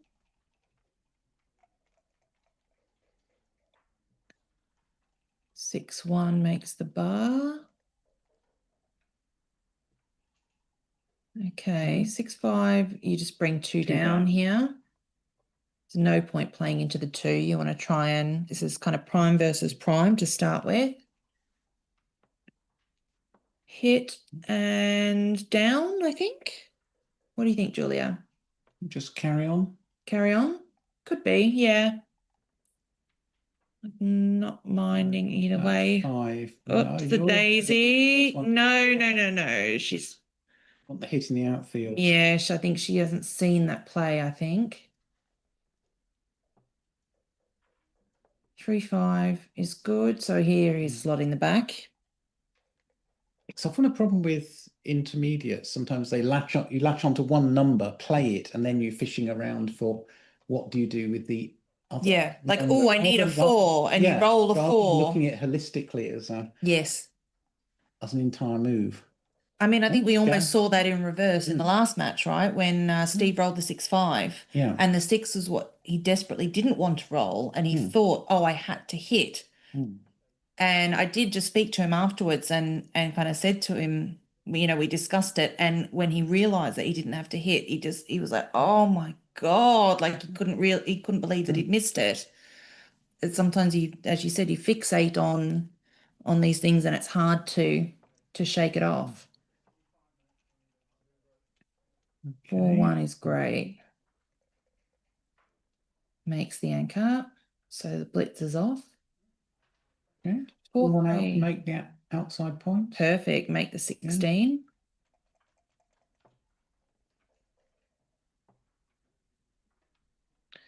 Ooh, 4-1. That's really horrid. well, yeah. I think you just play to the ace, I guess. There's nothing else. You can't play from the back. You can't play from the mid. I don't think you want to break that structure, do you? I think the 8 point is really useful when you've got the man on the 3. So yeah, I think I'd just send one to the 8. I mean, it's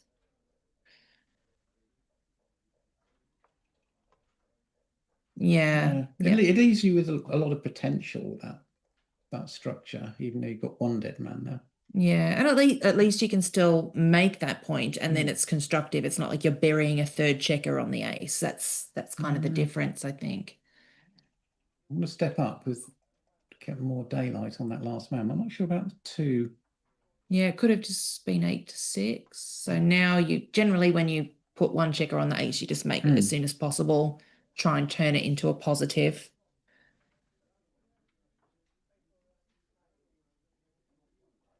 That's what XG keeps telling me. Yes. Far too often. Once you've got a block, make the point. Yes. Even if it doesn't look like a very useful one. Yeah. It's better than nothing. Because at some point it might be useful, but often having the block there is a liability. Okay, 6-4 just plays to the 3, I think. I think if he'd had a spare on the 8, he might have attacked there, but again, he's just keeping the structure. 4-2 is uncomfortable. I think you just play that to the 2. Making a points in reverse order here. Okay, 3-2. So now I think you just bring the spare to the 8. So with the blot in board, attacking is definitely an option. So now they've both got 3-point boards. Gaz has got a high anchor. I don't mind this at all, actually.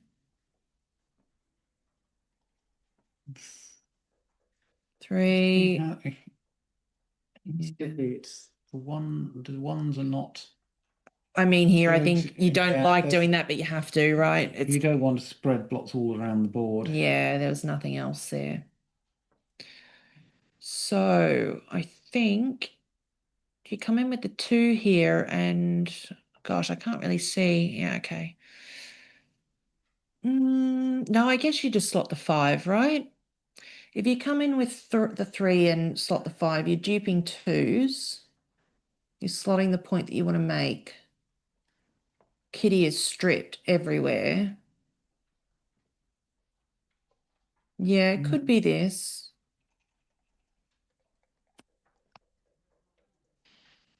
Tapio, is there any way we can see the match results? Certainly can. Julia will drop the link. We have Mark Calderbank's awesome system. We love Mark's system. It's wonderful.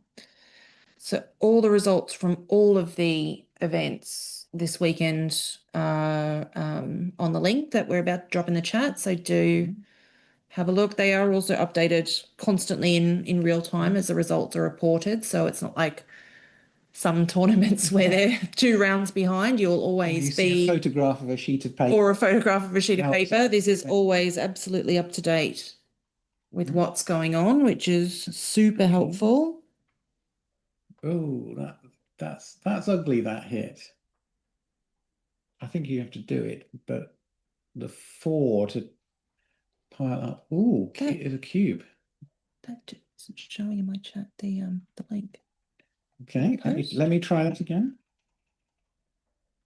Let us know if you can see the link that we've posted, guys. It's showing on Julia's laptop, but not on my chat, so I'm not sure. Okay. In the meantime, we're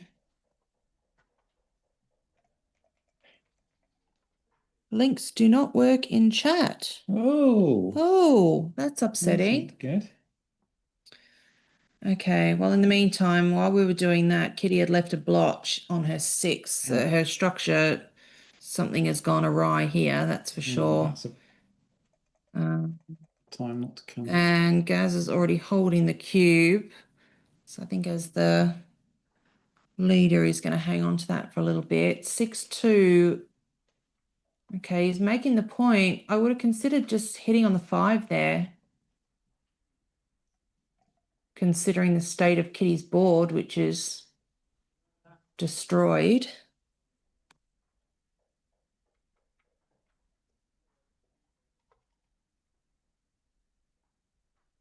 Okay, and Gaz has sent the cube back. I mean, I definitely don't want to take this. It might be too good. What do you think, Julia?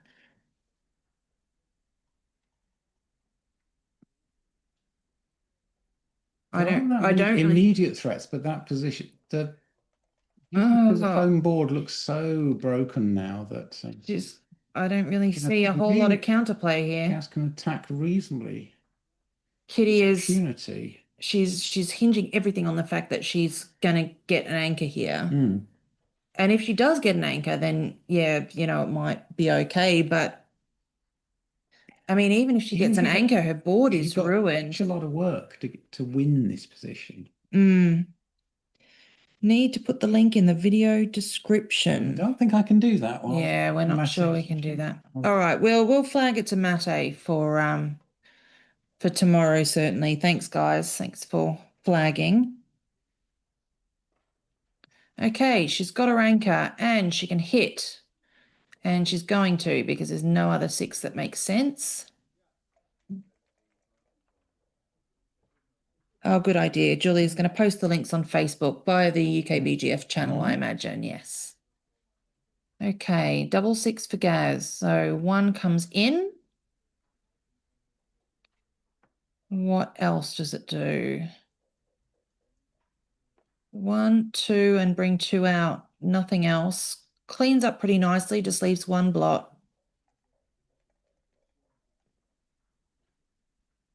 Okay, 5-4 is a hitter. Hit and go to the midpoint.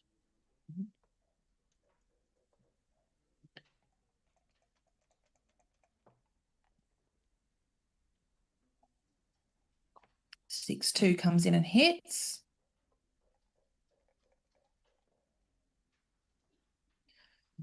Okay, well, she keeps coming in, so that's a plus. Come in. Have to come in on the 3. Yep, and just bring 1 down. Yeah. That looks solid. And then they've got pretty similar positions in the outfield. They're both, you know, they've both got a few points. It always feels odd looking at a board where the 6 point has gone. I know. It's so weird, which is why so often people miss switching plays and things, because it's just bizarre. But yeah, it's not the prettiest. She definitely needs to try and make that as soon as possible. Gaz is pointing at the 10, but I don't. I think I just, come out from the back. Why not?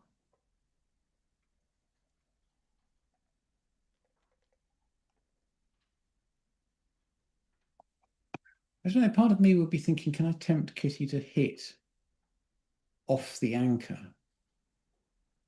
in a position where it's not really the right thing to do. Yeah, could be. As we said, she's probably very likely. He's probably very likely That, to. you need that anchor. That's your security. Yeah. Well, I would have maybe just slotted 2 points in board there. 6-4. You can hit loose. Again, you've got no reason not to. You're not afraid of it. Mind making the bar.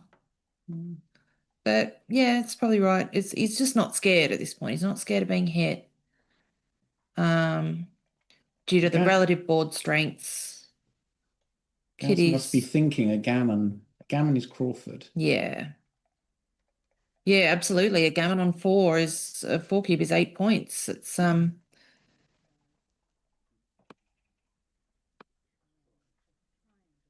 4-3. You just bring that to the. Do you just bring that to the 6? Probably. If you bring that to the 6, and then like if Kitty rolls like a 5-6, all the 6s are blocked except 13. Oh no, that one's not blocked. I tell a lie. What's he thinking? He's thinking about. I don't think he'd be looking at playing both to the 7. I think he'd be looking at moving from the back, if anything, but this is fine, I think. Is that a 5? It is 5. Okay, let's play like a 5-4 or something. 5-4 or 8. 8-7, either or. Just let's try and make some kind of structure here.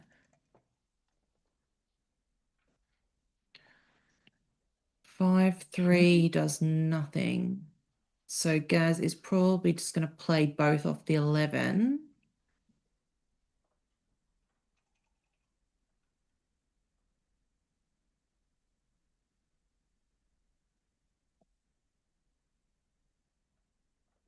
Needs to keep his board as strong as possible. That's the main thing he's got going for him as compared to Kitty.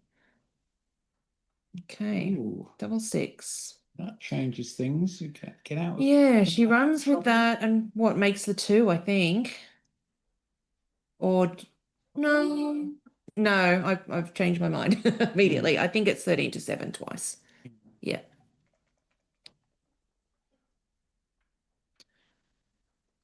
Okay, 4-3. I mean, he's considering running now, I think, while Kitty's board is still, there's nothing there still to contain him really. With the race, I think I'd be, yeah, this looks good to me. He's so far ahead in the race, he just needs to not get hit and famous last words. Okay, 4-2. Just come out Plays to the 6. Yeah.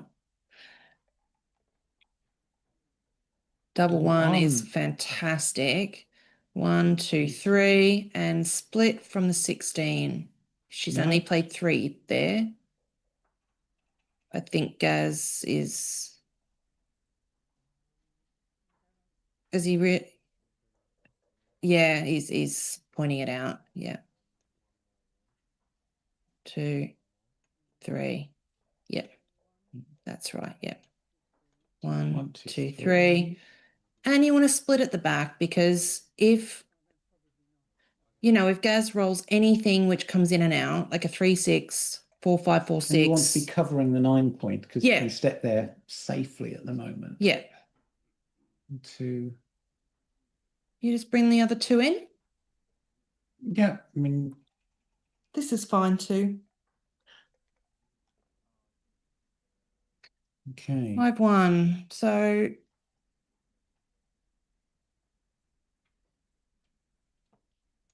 No, you don't really. You really need those all your men to be active. That's just the wrong idea. I mean, this is exactly what we're talking about now. This is a containment game. She's trying to contain Gaz, and she's now got 4 checkers out of play. And it's like you can't afford to do that when you're trying to contain your opponent. What do you do with this? 5. You can't play. You can play 5-1 from the back, but you're leaving. A 7 would be. I think you. Well, yeah, but I mean. What else do you do? You could do this. This is. Well, look, if Gaz runs, he's probably not going to get past. She might get a hit and cover. You can play a 4 out, or play one of them out and one in board, Yes. so that you're just out of range. Yep. So now she Yeah. can't hit and cover. It's a 7. Yeah. So I think you just leave those guys back. I think you just make the 4 heavy and play 5 to 2. You've then got 3, 5 to 2. Oh, she's done it this time. Great. Your board is almost repaired at this point, but oh well. Okay, I think that's game over now. Yes. But it's not going to be a gammon at least. So that's positive news for Kitty because it was looking pretty bad there for a minute. Okay, 6-1 takes 2 off. So, I mean, unless Kitty rolls a fairly no, she's just played an 8-1 there. This guy's going to catch it. Yep, there we go. Okay, 2-1 takes 2 off. Okay. They'll probably play on for a few rolls, but I think it's pretty much Jen at this point. 2 off.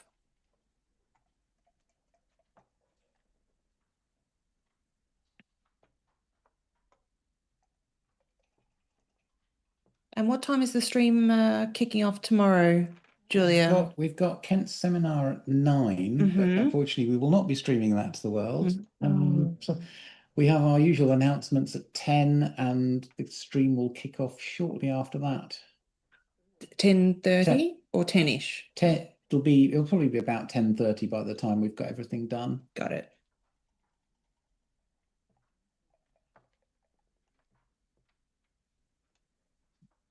All right, so 5 away, 11 away. Kitty's 20%. Yep.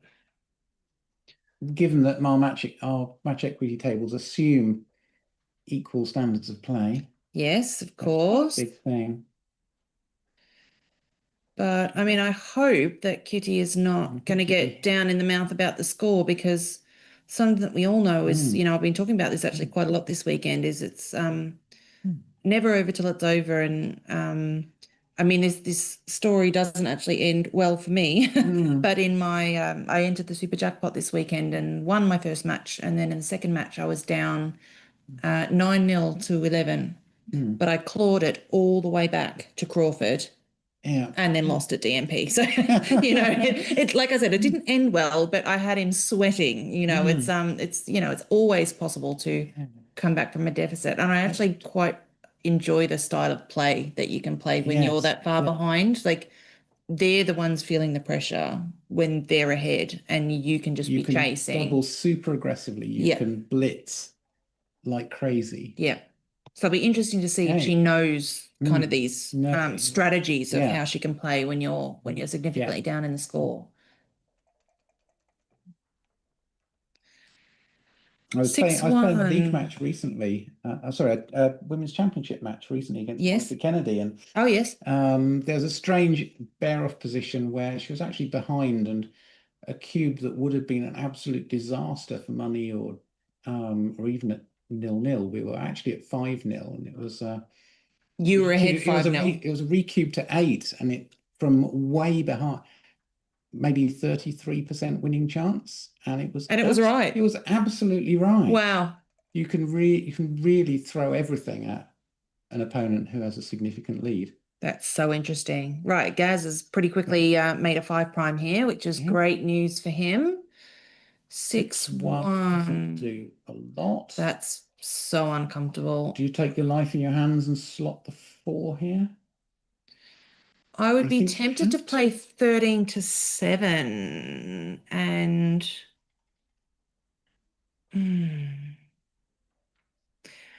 so you can slot the 4. You could also play like 13 to 7, 11 to 10. If you're missed, you're pretty much guaranteed to make the 4 next roll. I don't like, that's the worst of both worlds. I think she thinks she's staying out of range from the back, but she's got to Okay. try and make the 4. Which is okay for now. This 5-4 doesn't. You just bring them both in, right? Bring 2 in. Yeah. My thinking around slotting is that if Gaz gets to the 4 point, he's in a pretty good position anyway. Now this 4-2 makes Just the back make of the back of the prime. Oh Yeah. gosh, I thought she was putting that on the 7 for a second. No, that's Okay, good. very nice. Prime versus prime. Here we go. But Gaz has only got 1 back and he's putting that right on the edge of the prime now.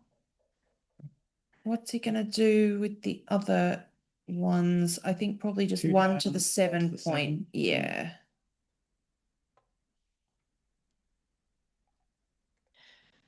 Dan, how's it going? We miss you.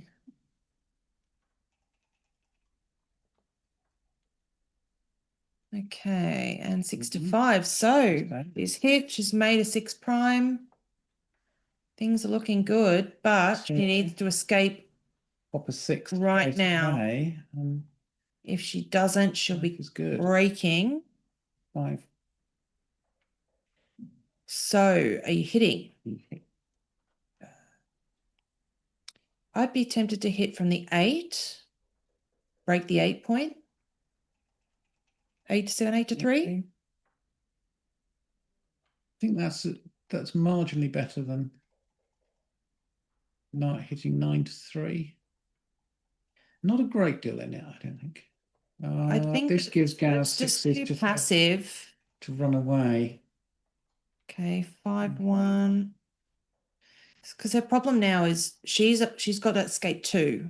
Gaz has only got to escape 1. So even if she rolls a 6 like now, she's just leaving herself wide open now to being Yeah. attacked. But 6-4 doesn't play usefully at all on this side of the board. No. So You do just have to run with have it, to but go. you don't like it. Just run all the way. and be thankful that Gaz has got a blot on the 2. Yes.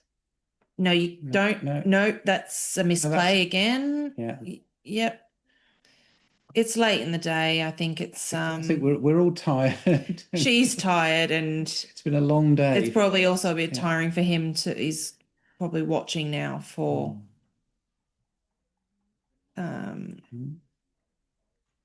for these plays. You just have to run all the way from the back. That you definitely don't want to play 8 to 4 because you're diversified well as it is in the front. Okay, Gaz wants a pointing number. That's not it, but is he going to hit and cover on the 2? Maybe. If he doesn't hit and she rolls a 6, it's a disaster. So I think you have to hit. Okay. Yeah, it's a miss. Just trying her best. All right, double 1. Okay, Yeah, 1, 2. Yep. Okay, 5-1. So you're not hitting here, right? You want Gaz to not. Gaz has got to be able to move to break that prime. Yes, exactly. So you hope that Gaz doesn't roll a 6, and then he roll, something really awkward like a double 5 or something. 6-5 is great. He doesn't need to hit here. I don't think.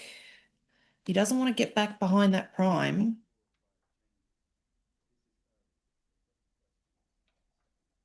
I don't think I'm hitting. I think I'd wait until potentially she has a blot in board if he.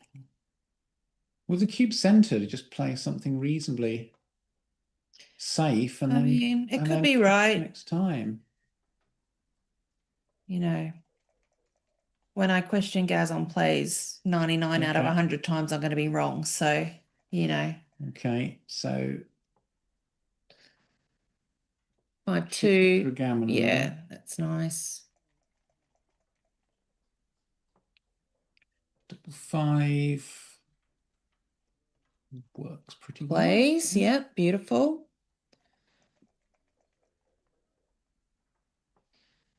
5-3. Yeah, okay. Could have ripped one off, but I'm guessing the gammon. What do you think the gammons are here, Julia? 2, 3, 4, 5, 6, 7, 8, 9, 18, 23%. Gradually going up. Oh no. And she's in.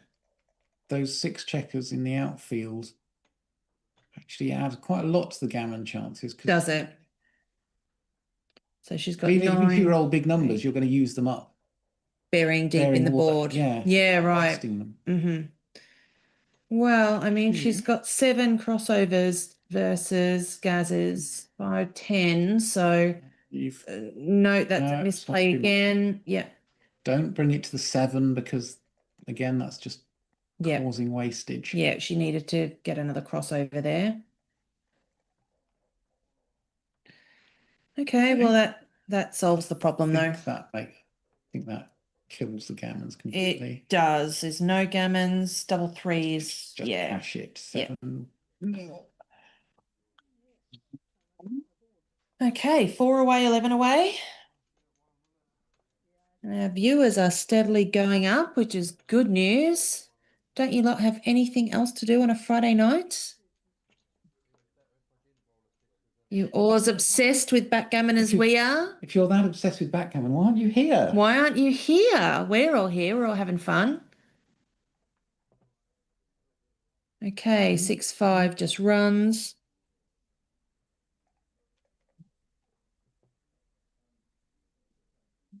4-3. You're bringing 2 down, I think, aren't you? At this score, you want to be making Just being more aggressive. Yeah. gammony plays. Yeah. 6-3. Okay, you just make the 3-point. Yeah.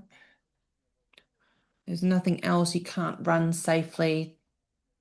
Yeah, just make some structure.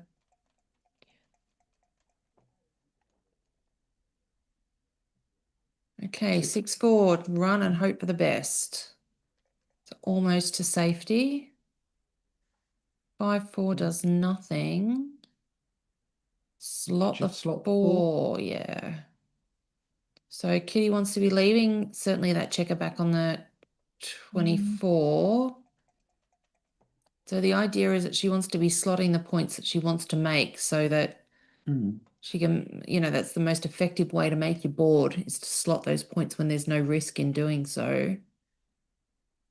6-5. I mean, I think you want to be doing something that keeps more contact than that. That goalkeeper right at the back isn't giving Gaz any difficulty at all. No, not yet anyway. I'd probably just bring the 2 down here.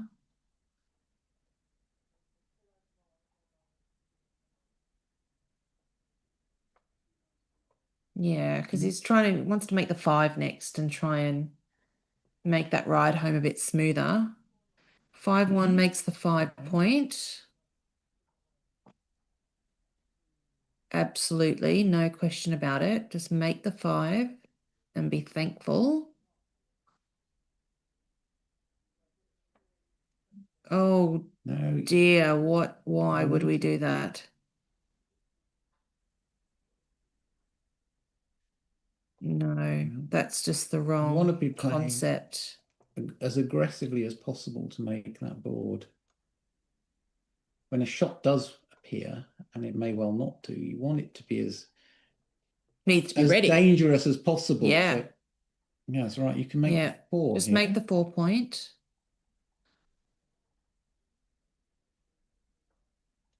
I'm not sure why she's got an aversion to slotting these board points.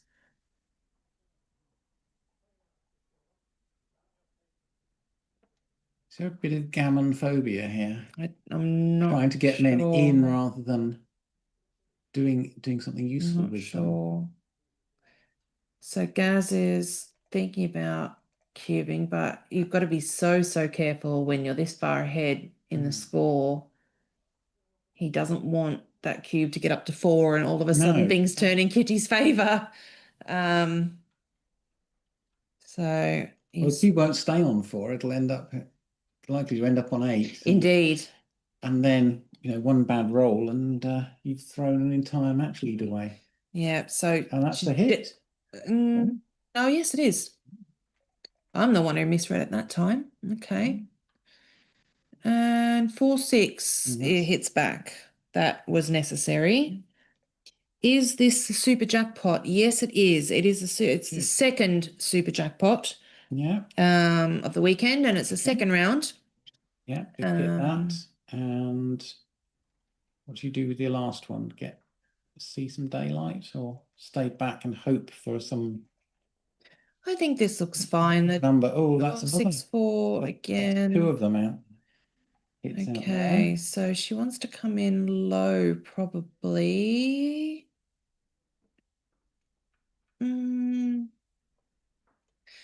I mean, the problem with this is that Gaz is just miles ahead in the race, and There's nothing to stop him racing. no, anymore. that's just erased all awkwardness for Gaz. Any awkward rolls he can just throw behind the anchor now. So now that even with the race, even with the score, he's counting and looking at cubing now, because in a pure race position he can be cubing this. So it's 30, 60, 68, 78, 83, 103, so it's 113.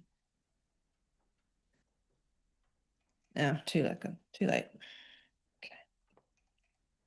I was cheating. I'm writing it down. Okay. Okay.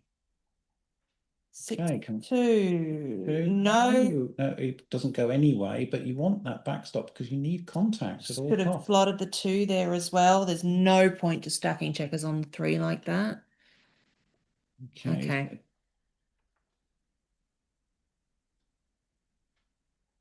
I think I'm passing this. So, I mean, you do have some awkward numbers. So things like 6-3 are terrible. 6-2, 6-1, but if you get anyway. if you get the shot, you don't have a lot to contain it with. So which one is bigger? So there was 2 super jackpots this weekend, which were both 100 entry, and the mega was 250. Yeah, so mega jackpot had 16 players. Yeah. Super jackpot, I know yesterday's had 21 And players. This is 30. We capped it at 32. They did get 32 entries, did they? 32, as Great. well as 32 doubles pairs. Very nice. Okay. It's a busy night for the TDs. Indeed. I hope they don't miss me skiving off. No. Okay, make the 4. So I'm quite confident that you probably work harder than 99% of people I know, Julia, so I'm sure that they'll be fine. 6-1 just pops out. 3-1 just hits on the bar. You can't let Gaz make that advanced anchor, and there's not really a whole lot of point, I think, making that.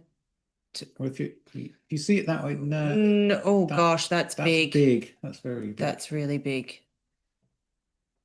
Okay, so he's hitting with Which one? Yeah, sure. That seems fine.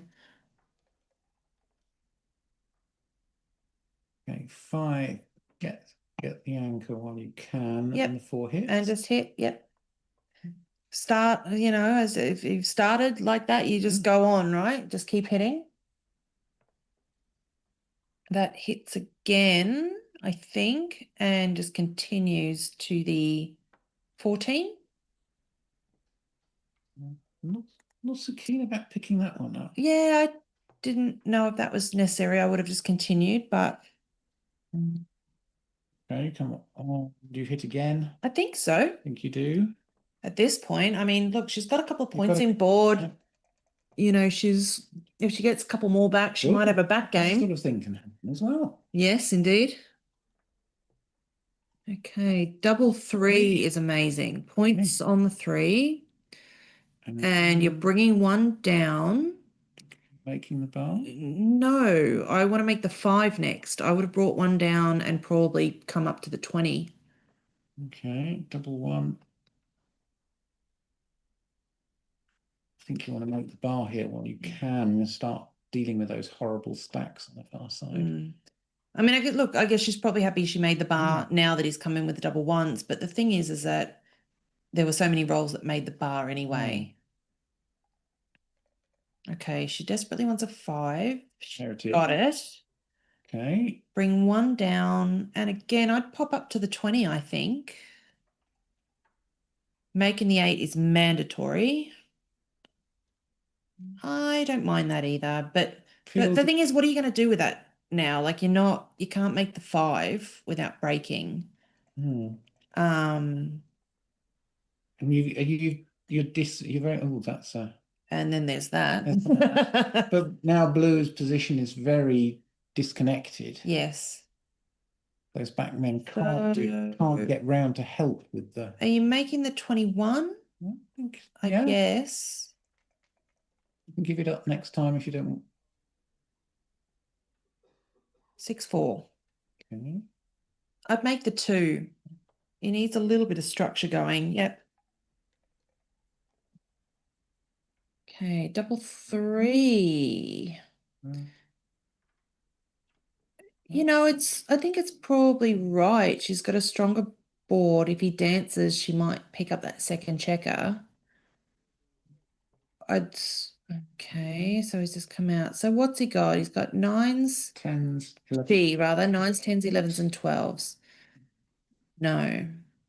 All right, you're just coming up from the back, I think. Yeah. And 7 to 6. 6. We want to start. Yeah. You want to have that. Something. Don't stop burying checkers. No, that's not the one. You want to have a spare on that one of those back anchors so that you can pop off and kind of get one round without breaking the anchor. 3-1 is not really optimal because logically, I guess you've just got to put them both on the midpoint, but you don't like it. Do you have to do that? Maybe you don't. It's ugly, but it's probably right. Be necessary. So 6-1, I guess you make the ace to at least utilize that checker that you put on the 2. That's what you put it there for, was to make the 1. Okay. You've now got a 5-point board at the right time for this shot. Yep. Okay. If you play that board, No, give up that point. no, I don't like that at all. I think I would have gone off the 21 here, right? Yeah, you give up one of those front anchors. I think you play both off the 21 in that instance. And again, giving up the 6 or the 20. What was it? Means it's now going to be very hard to if you get a shot, you can't contain it very well. Yeah. Now 5-3 doesn't play very well either. Oh God, no. No, you've got to run with 1. Sometimes people are so scared of being hit without comparing your positions properly and going, well, do you know what? Actually, my board is stronger than theirs. So, if they want to hit, go ahead and we'll see what happens, Okay, double 5. Bring 2 out. Those 2 out. Sure, and probably just run 1. Run the spare around. Yes, I think so. Now you've got quite a bit of pressure on that, on Gaz's midpoint. Yep, that was a great roll. He's managing to pull those double 6s out the bag when necessary, isn't he? Has he got them up his sleeve? Who knows? Okay. Stop. No. We want to keep making filling those gaps. So again, now she's got 3 checkers that are completely out of play, and she's now playing with 12 checkers.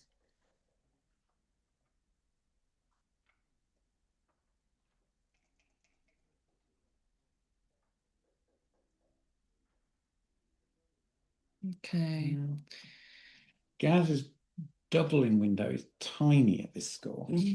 But I mean, there must be there's nothing that leaves an immediate shot. There's little contact. It's pretty much a straight race. 68, yeah. Yeah. It's the sort of score you want to only be doubling when you know the game is pretty much dead and yes. You just want to roll out the double 6 jokers. Kill off those jokers. Yeah. Okay, Yeah. 9-0. I have done that before when my opponent then did do double six, double six, double six and managed to win. I'm sure we've all And I was on the floor. 2-8, 11 away. So Oh, he's slotting aggressive. I guess Gammon's here win the match, so again, he's certainly going to know his opening roles and responses better than me. Right, so hit and make the 4, I think. Indeed. Unstack the 6. Yeah. Oh, something dramatic is happening in the doubles. We can hear them through closed doors all the way in the other room. Is this sort of score? Do you want to be thinking of maybe not doing it, but even thinking about a cube when you've got a block to pick up? You've got some beginnings of structure. 5-2. That's a good roll. Okay. Okay. 6-5. Run one to safety, I guess.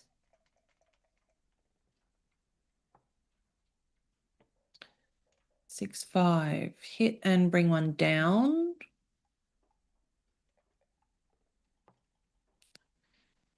Okay, Kitty's just going to hit again. Yep. So Gaz has already got 2 anchors. He's not hugely fast. He's just going to keep hitting away. Okay. 5-4, just hitting out. That's right.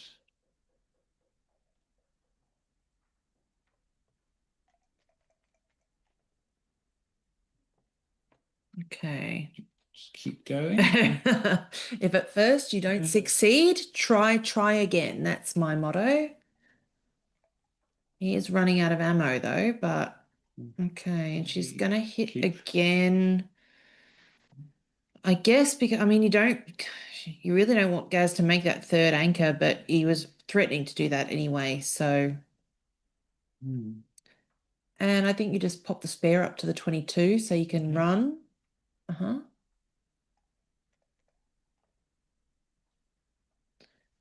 Double 4.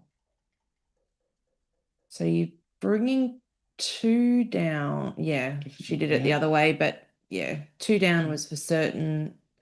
Again, the hit is purely functional. You just need to get home. Okay, I like the spare. You're gonna need to start getting spares out. So bringing them up to 5 makes a lot of sense. Number 1. Okay. Just bring those 3 at the back a little bit closer to home. Yep. No, I don't think you want to do that. I think you just bring 3 down and 8 to 7, something like that. Well, that's great for Gaz, Instaboard.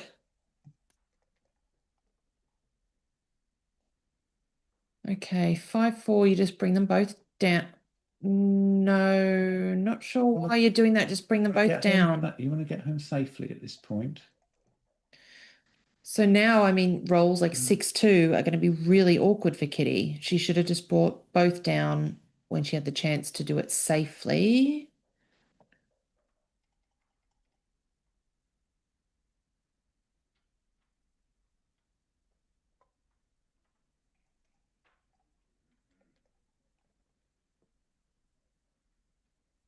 Okay, you really have to bring them both down this time. Yeah, there's no reason not to. Yep. I don't think there's any other options that don't leave shots, so it's pretty much given. 6-3. I don't think I don't think you slot when you don't have a direct cover. Do you just 15 to 12?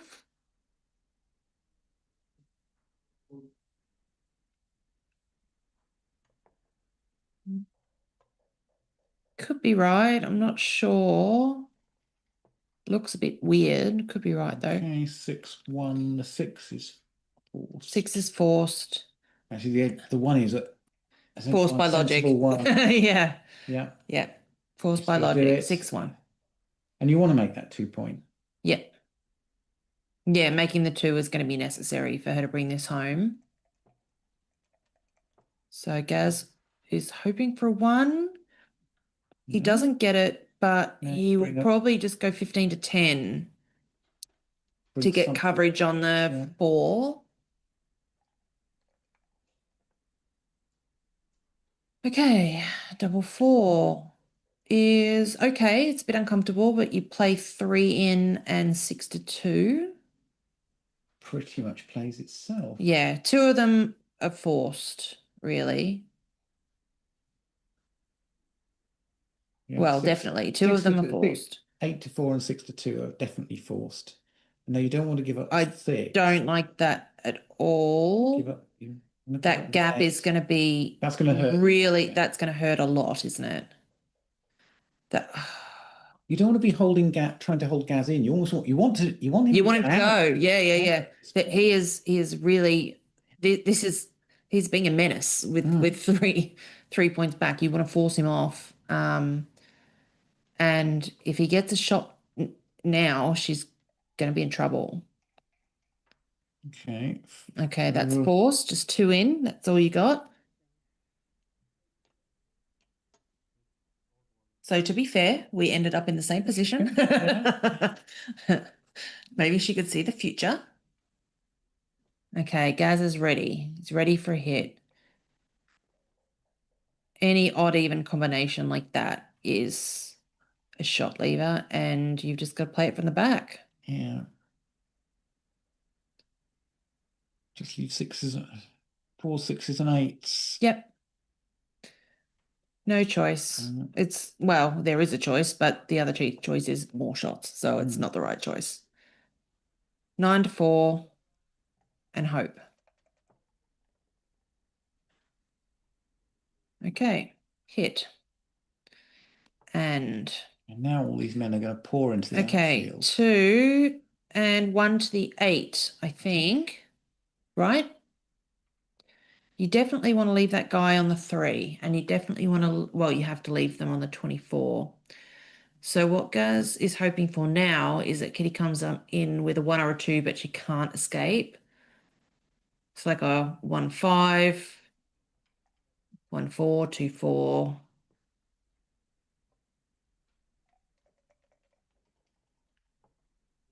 Okay, 2 1. It's gunning for full outfield coverage in case she comes out. Problem is almost any roll that comes in is going to end up leaving more shots in this situation. Yes. So what do we got? Like 1 3, 1 4, 1 5. So, yeah, I mean, there's a whole heap of shots that are just very uncomfortable for Kitty now. 6 1. Yeah, fair. Her board's not exactly threatening, so he's just hoping to. Yeah. You're almost better off staying out than rolling something like 1 4. Yes, agreed. Okay, 5 makes the bar, slots the back again. Great roll. Okay. Yeah, because the problem is Gaz is only 2 points away from winning, and if Kitty comes in and is forced to play, she's probably going to get gammoned. So she's not unhappy at all, I think, about just staying on the bar, because she's very unlikely to get gammoned if he doesn't pick up another checker.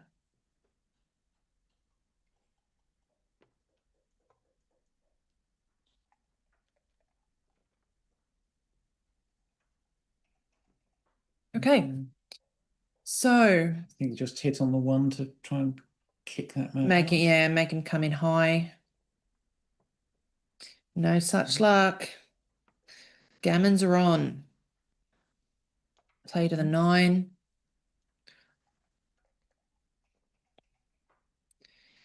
Whoa, gammons are really on. Okay.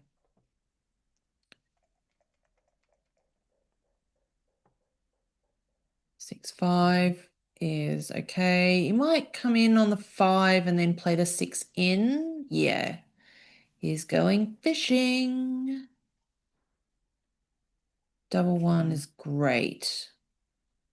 Step you up to the just, back two.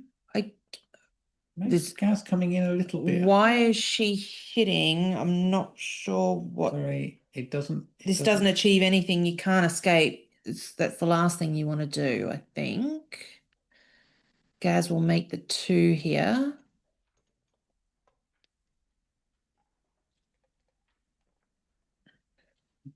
Cock dice. 5-4 is forced. She's got to play the 5. No 4.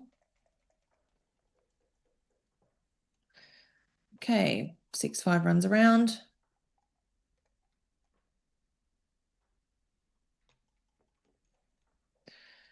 I mean, double 1's a great roll. It fills the gaps. She's actually got a 4-point board now, so hopefully Gaz won't get any awkward rolls on the bear in. Let's see.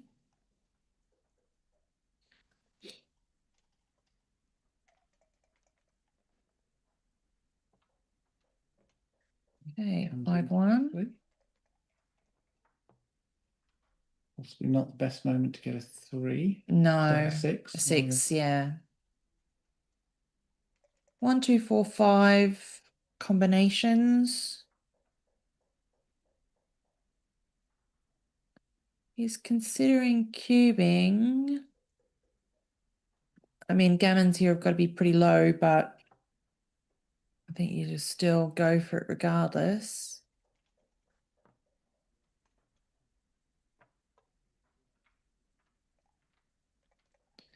It's very little risk to Gaz going for it. No, yeah, like it's almost you know, you just roll on, and if she comes in, you cube it out. That's yeah. Okay, so Like now, I think he'll do. That's 1, 2. illegal. Yep. I mean, I would probably just cube it out there, but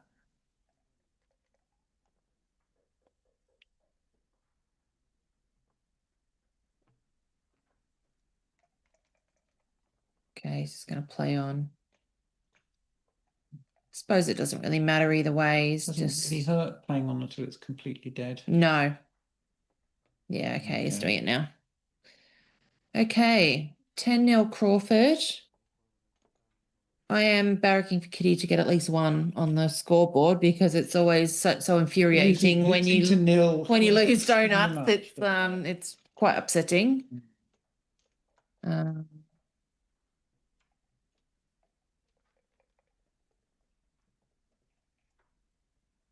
Yeah, always makes you feel really hot under the collar, even if even if it's purely just the dice and you had absolutely no say in the matter. It's still just very frustrating. 6-5, yes, that's it. She knows this one. Only enters with 1. Okay. Okay, 4-2, hit and cover. That's the one. Okay, and we're blitzing. Yes. With 9 in the zone, she needs 5-3 hits again. No, just hit in the outfield. Yep, there it is. She saw it.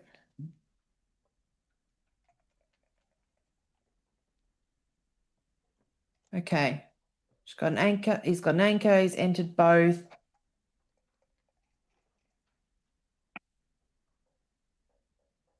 Six, 5. Okay, you just run. Yep. Bring the backman out. Run to the midpoint.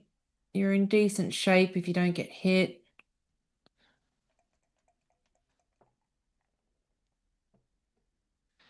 Okay, double 1. Make the board and step up to the 21, I think. No? What do you think? I think I've done that right. Do you make the 5? Mm-hmm. So it's on offer.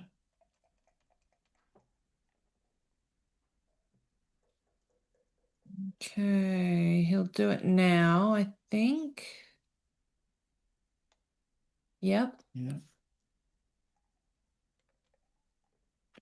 Particularly now that she might hit back. She hasn't. And 13 to 8, I think. Unstack, get a bit more flexibility going.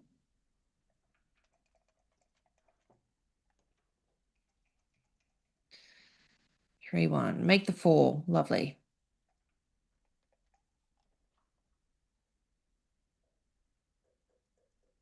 Well, Yeah, that's uncomfortable.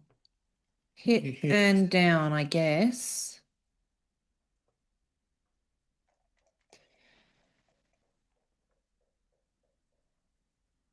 That's a great roll. Make the 9.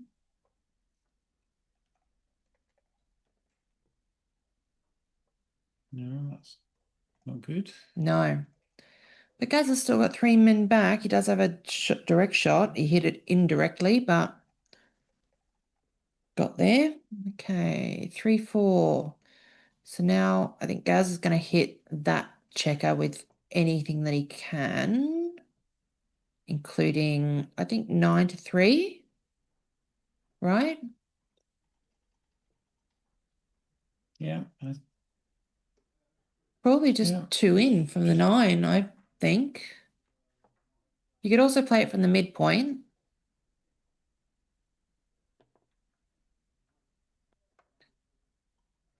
I don't know. I really want to hit that checker on the 3. He doesn't need a gammon here. He's the 1 point, so maybe the argument is just to get home quietly. I just didn't want her to make the Yeah. anchor. Oh, 1, 1, 2, 3. Yeah, I think so. Yep. That's right. And yeah, you slot the Yeah. back. Why not? That's okay too. You don't need to step up at the back. There's not really much holding you back. Works. And now she needs to come out with the 6. No, I think.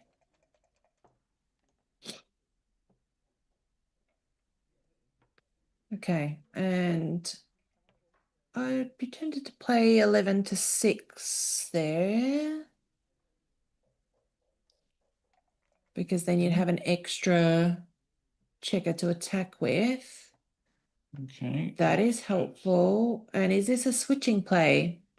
Yes, I Yeah. think so. Nice. Yay. I found one. It's a long way back to even to get a second anchor now. Yeah. Okay. To get 2 and bring 1 down, yeah. I think. Or, I mean, you can play off the 18. Is okay. Yeah, could be. 1, 5 brings 1 in. You needed a 6 at this point. Yeah. Okay, nice. 3 and yeah, that's, I mean, you don't need to safety that other checker. There's nothing that will hit. Okay. 4, 2. Just again, I mean, do you need to slot the bar? I would have thought bearing in against an ace point game is a point you actually don't want. Yeah, I mean, It's a bit maybe of a liability to try and get rid of it. Yeah. 2, 3, 4. It's not like you're going to break Kitty's timing. If those men on the midpoint were, say, round at the 8, you might play differently. Just bring him in But now. Yeah, just clear it while you can. 6, 5. Oh, she's still on the bar. Okay. 3, 2 brings 1 to the 5. Yeah.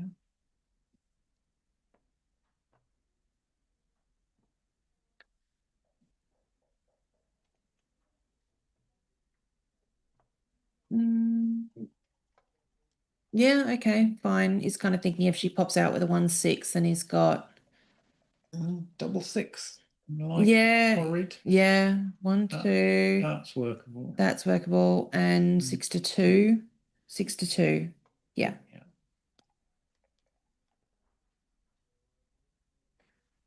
Okay, 0 position, as Michi says, which are no shot levers. There are some now. 6 6 5 5 6 5. 3 is fine. 5 to 2, 1 off. Okay. Right, 1, 3 down. Okay. That's not what Gaz wanted. 4 1.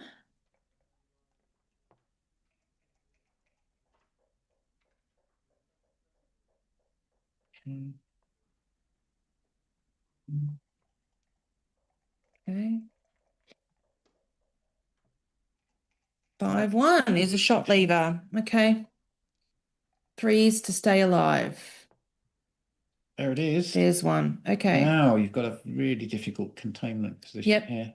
So you just keep going, I think, with that checker. Yeah. Full outfield control is what you're Wouldn't have a problem with that. going for. That's okay. Okay. 3s, 5s, 6s, 7s. Yes. 3s That's a hit. makes the bar with 3 of them. And I guess to the 18 with the last checker. You need to have some points. Well, it's not even about making the bar. It's about that you don't want to get hit back immediately. Because if Gaz rolls a 4-3 or a 5-2, then not all of her attacking rolls can actually attack because she's on the bar. I've lost track of what she's done here. They're obviously Played 3 of them so discussing. far, She I has think. played 3. So what did she do? So she hit with 1. Hit with 1. She's brought 1 out all the way out with 3 of them. I mean, look, that's not terrible. There's still lots of outfield control, but now 4, 5, 6, 7, 2, 1 misses. yeah, We haven't 6 seen- hits. And again, I mean, do you just play 8 to 5? Maybe leaving it on the 8 is just a little too. What no, on earth is no? You must hit. Yeah. Yeah. Okay. 6. I think 8 to 5 it might be. I'm not sure. Or do you just play? I think you've got plenty in the outfield for cover. Yeah. Well, that's okay. That's good. 6-2. Okay, now you make the bar. Yep. And you're starting to put a structure And here. probably to the 19. Yep. Double 4 is huge. Okay, so 6-3, 5-3, 5-4. 6, Not 6-2. Okay, I think you just have to Make the point. You've got to block that's it. suicidal, I think. 1, 2. You certainly play 2 of them, I think, like that. Or maybe just 1. So I was thinking, yeah, so this means that he can still play 6s. But then all your 6s, except for like a double 6, is going to leave a shot, isn't it? Or like 6-5, 6-4, 6-3, 6-1 will all leave a shot if he plays this. As well as, yeah, I'm not. 1, 2. I'd be tempted just to hit both, just come in, and if you missed, you're home, right? Yes. I think it's pretty dangerous anyway. 2, 3. I think also down the line, if you've completely stripped the 3 point and we do go round again, Yep. there's potential for second man back, Yep. which isn't there in this position. Yeah, see, look, now he's really glad he did this now, I think. 6. Now at the point where Gaz leaves a shot, so he's not going to have many men left on the board. So yeah. And it's hard to drag a win out of it. Yes. So 3-2, make the 4 point. You make the those 4. points. Yeah, she needs to and make you the don't 4. and you don't care about being gammoned at this score. No.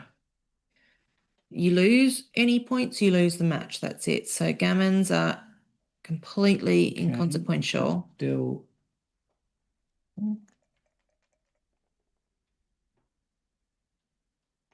Okay. There's still life in this game. Yeah, there is. Anything with a 1 or a 2 is, Yeah. except for a double 1, double Four. 2. Right. A mean, step up for a double. You don't really get double. No, shots. I think staying back was And that's fine, it, but that's it. unfortunately. Oh, that's a shame. But congratulations to Gaz. Well done, Kitty. And how many? So this is 32 player, you said. So There's there'll be 32 5 players, rounds there'll altogether. be 3 rounds tonight and then 2 tomorrow. Okay. Oh, so there's another on the stream, is there? Or is that it for this evening? We don't know. We will see if there are any matches yet to start. Mm. It's 11 o'clock now. I think this might. That's oh yeah, I didn't realize it was that late. It for us.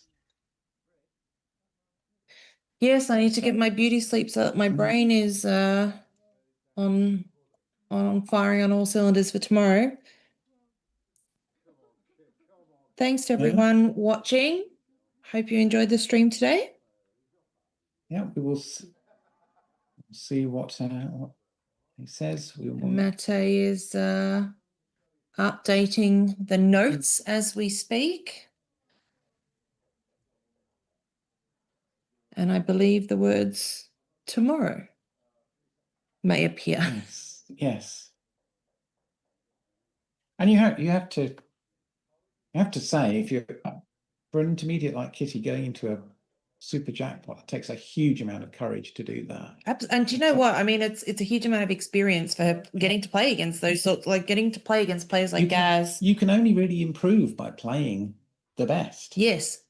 And, a lot of the, those sorts of players like Gaz is probably that, they're probably having a discussion now about certain plays and he'll be giving her advice about, certain things to do. And some of that, like I remember when I was kind of more beginner intermediate level and learning, and I got so much information from players like that who was very generous with their time and their knowledge. So, and the live stream is scary at first, but having that match to go over and pick up what you did and try and reconstruct your own thought processes is so much better than just walking away from a match and forgetting it because there's no record of it. Yeah. So yeah, we hope there's an awful lot to learn from this, and we'll hope we'll see Kitty again. Okay. Well, I think that's Thank you all. it. So thank you to everyone who's stuck with us this long, all 30 of you. And see you tomorrow, gang. See you tomorrow. Bye.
myself.